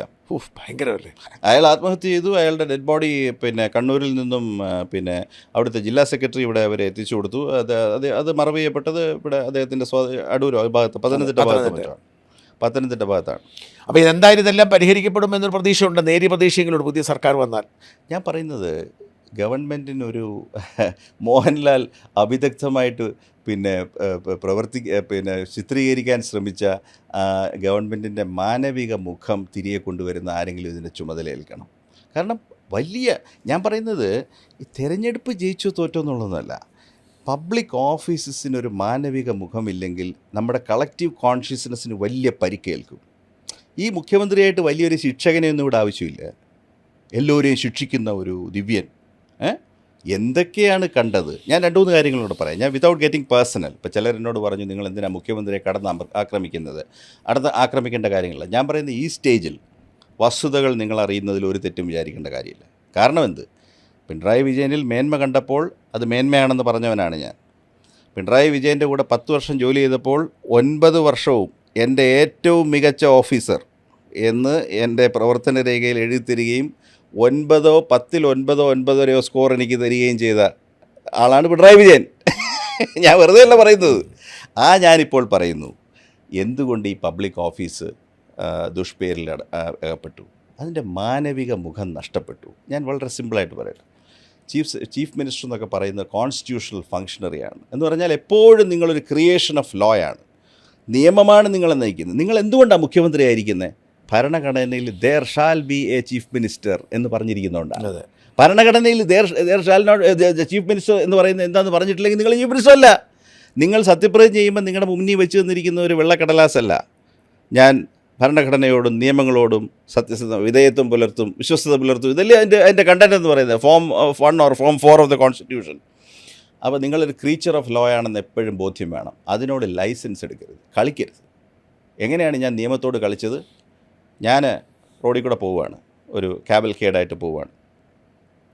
ഒരു ചെറുപ്പക്കാരൻ, നമ്മുടെ നാട്ടിലെ ഒരു ചെറുപ്പക്കാരൻ വരുന്നു, ഒരു കരിങ്കൊടി കാണിക്കാൻ ശ്രമിക്കുന്നു, അല്ലെങ്കിൽ അവനെന്തോ പ്രൊട്ടസ്റ്റ് ചെയ്യാൻ പോകുന്നു. അതൊക്കെ ഡെമോക്രസിയിൽ സാധാരണ സംഗതിയാണ് അല്ലേ?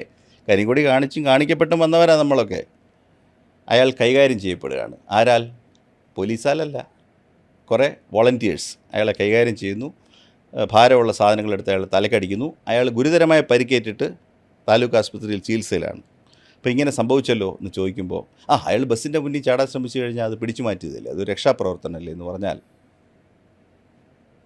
അവിടെ ഒരു നിമിഷത്തേക്ക് ഭരണഘടനാ സംവിധാനം ഒന്ന് മരവിക്കും.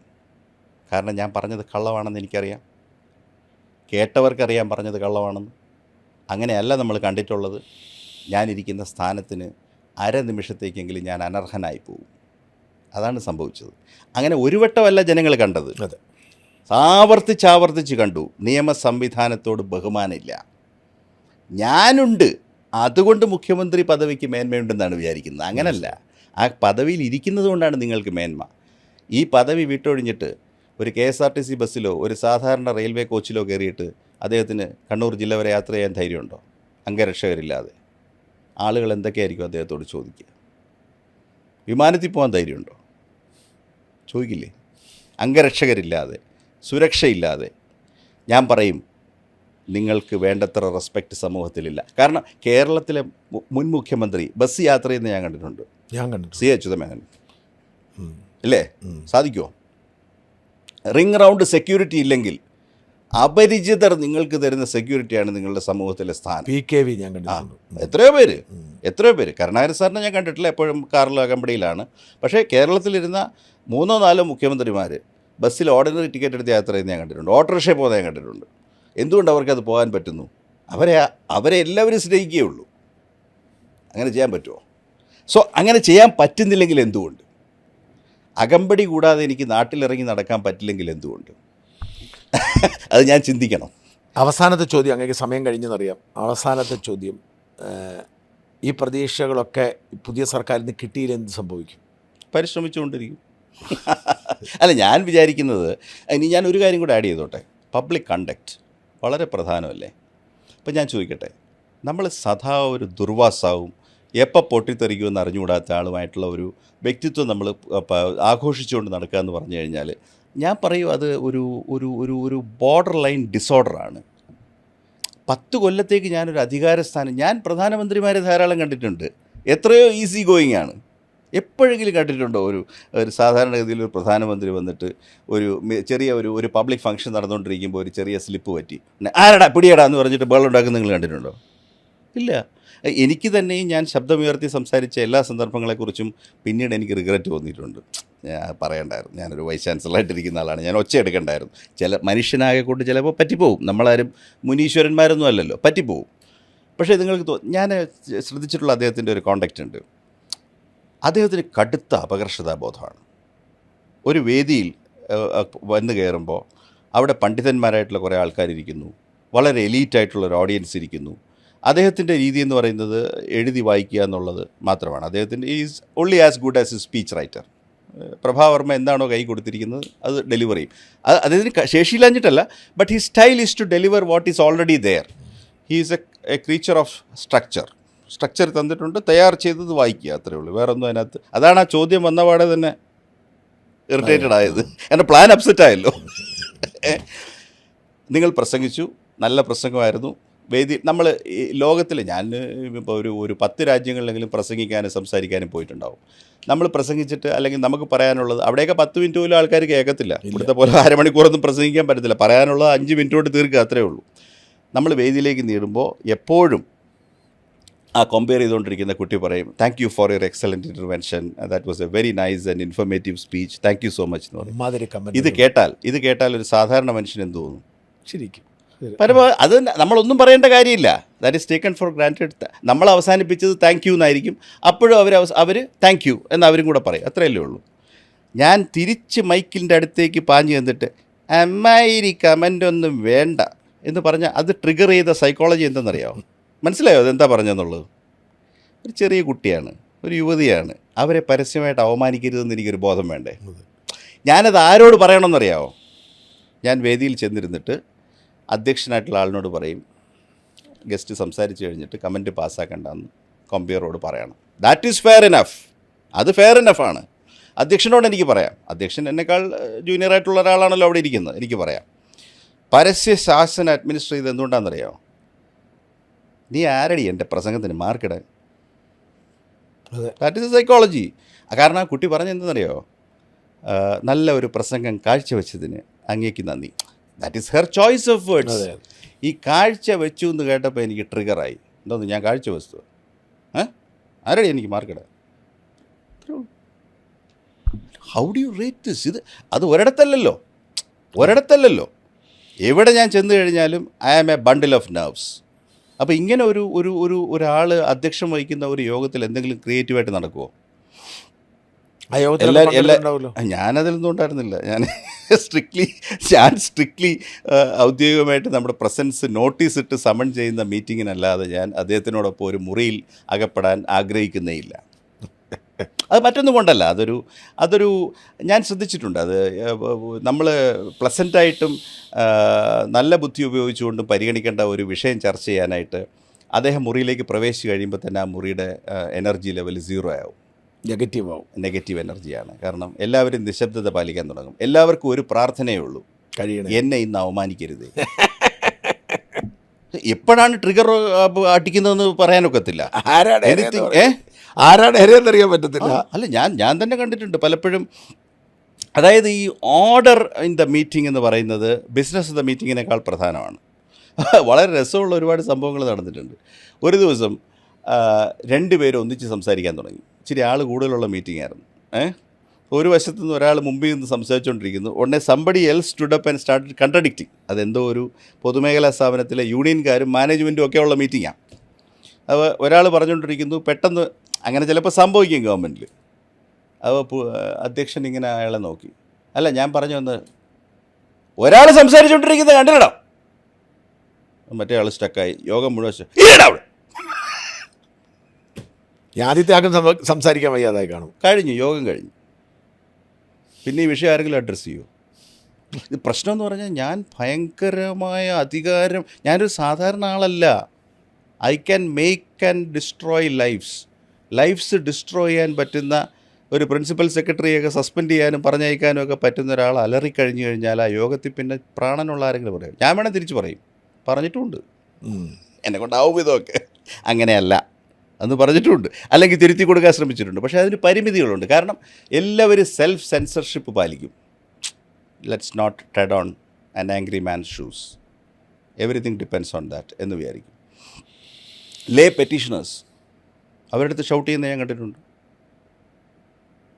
ലേ പെറ്റീഷണേഴ്സ് എന്ന് വെച്ചാൽ ഹർജിയും കൊണ്ട് വന്നേക്കുന്ന ഒരു പാവം. ഞാൻ ആലോചിച്ചു, ഒരു ജില്ലാ കലക്ടർ അല്ലെങ്കിൽ പോട്ടെ ഒരു പോലീസ് SI SHO SHO എടുത്തൊരു സാധു സ്ത്രീ, ഒരു യാചക സ്ത്രീ, അല്ലെങ്കിൽ ഒരു അന്നത്തെ അന്നം കേട്ട് എൻ്റെ മോളെ കാണുന്നില്ല, അല്ലെങ്കിൽ എൻ്റെ സ്വർണ്ണമാല കാണാതെ പോയി എന്ന് പറഞ്ഞിട്ട് മാല സൂക്ഷിച്ച് വെക്കാതെ പോലീസ് സ്റ്റേഷനിൽ വന്ന് പിത്തരണ്ട് കളിക്കുന്നോടി എന്ന് SI ചോദിച്ചു കഴിഞ്ഞാൽ പിന്നെ അവരൊരു നിമിഷം അവിടെ നിൽക്കുമോ? നിൽക്കത്തില്ല.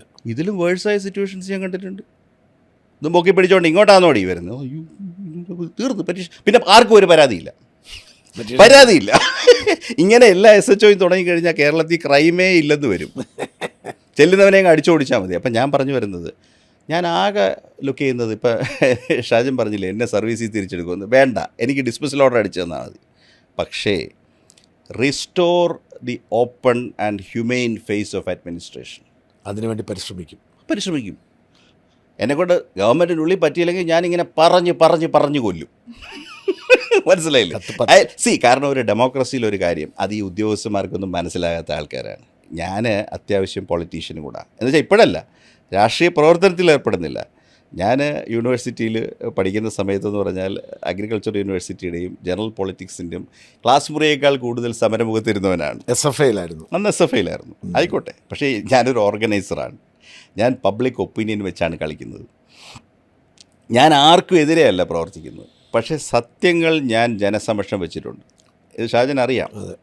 ഈ തെരഞ്ഞെടുപ്പിലേക്ക് നീങ്ങിയ ദിവസങ്ങളിൽ എന്നെ സമീപിച്ച, അല്ലെങ്കിൽ ഞാനൊരു ലേഖനം കേരള ശബ്ദത്തിൽ എഴുതി, ആവർത്തിച്ചുള്ള ഭരണം വ്യക്തികളിലും കക്ഷികളിലും മനോഭാവം ഉണ്ടാക്കും. അതിനെ തുടർന്നൊരു ചർച്ചയുണ്ടായി. മനോരമ അതെടുത്ത് റിപ്പോർട്ട് ചെയ്തു. അവിചാരിതമായിട്ടാണ് മനോരമ റിപ്പോർട്ട് ചെയ്യുമെന്ന് ഞാൻ വിചാരിക്കുന്നില്ല. സർക്കാരിന് ഇഷ്ടപ്പെട്ടില്ല. അതിന് തുടങ്ങിയതാണല്ലോ ഈ അഭ്യാസം. ഞാൻ ആ ഇനിഷ്യേറ്റീവ് വിട്ട് കളഞ്ഞില്ല. ഞാൻ നിങ്ങൾക്ക് ഇൻ്റർവ്യൂ തന്നു, സോയ്മോൻ ഇൻ്റർവ്യൂ കൊടുത്തു. എന്നെ സമീപിച്ച, ഇത് കണ്ടുകൊണ്ട് എന്നെ ഇങ്ങോട്ട് വിളിച്ച എല്ലാ ആൾക്കാർക്കും ഞാൻ ഇൻ്റർവ്യൂ കൊടുത്തു. സറ്റിലായിട്ട് ഞാൻ ഇൻവോൾവ് ആയിട്ടുള്ള പോളിറ്റിക്സ് എക്സ്പ്ലെയിൻ ചെയ്തു. ഇല്ലേ? ഞാൻ ഇന്ന് വിചാരിക്കുന്നു, നിങ്ങളുടെ അസസ്മെൻ്റ് എന്തെന്ന് എനിക്കറിയില്ല, ഞാൻ വിചാരിക്കുന്നു 1/2 കോടി ആളുകൾ അത് കണ്ടു. അതെ, തീർച്ചയായിട്ടും. അത് കേരളത്തിൽ ഒരു അഭിപ്രായ രൂപീകരണം നടത്തിയിട്ടുണ്ട്. അത് ഈ കടലിൽ ഒരു തുള്ളി ഒഴിക്കുന്ന പോലെ ആയിരിക്കും, പക്ഷേ ആ തുള്ളി അവിടെ വേണം. ആ തുള്ളിയും കൂടെ സ്വീകരിച്ചുകൊണ്ട് വേണം ഏപ്രിൽ 9 ഈ ബാലറ്റ് മെഷീൻ എന്ന് പറയുന്ന ഒരു ഭയങ്കര time ബോംബല്ലേ.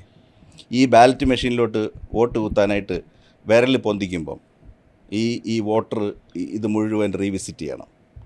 Am I inviting change to my situation or am I increasing my distress? ഈ ക്വസ്റ്റ്യന് സത്യസന്ധമായിട്ട് ചിന്തിച്ചേച്ച് അവൻ ആ വിരൽ നീക്കിയാലുണ്ടല്ലോ, എത്ര ഭയങ്കര സിറ്റടലുമാണെങ്കിലും അത് പുഷ്പം പോലെ പൊടിച്ചു കളയും. ഞാൻ പ്രതീക്ഷിക്കുന്നത് ആ പ്രക്രിയ നടന്നിട്ടുണ്ടെന്ന് തന്നെയാണ്. നമുക്ക് 4-ാം തീയതി കാണാം. അങ്ങയുടെ പ്രതീക്ഷയെല്ലാം അങ്ങനെ തന്നെ സംഭവിക്കട്ടെ എന്ന് ആശംസിക്കുന്നു. Thank you so much. അവസാനിപ്പിക്കാം.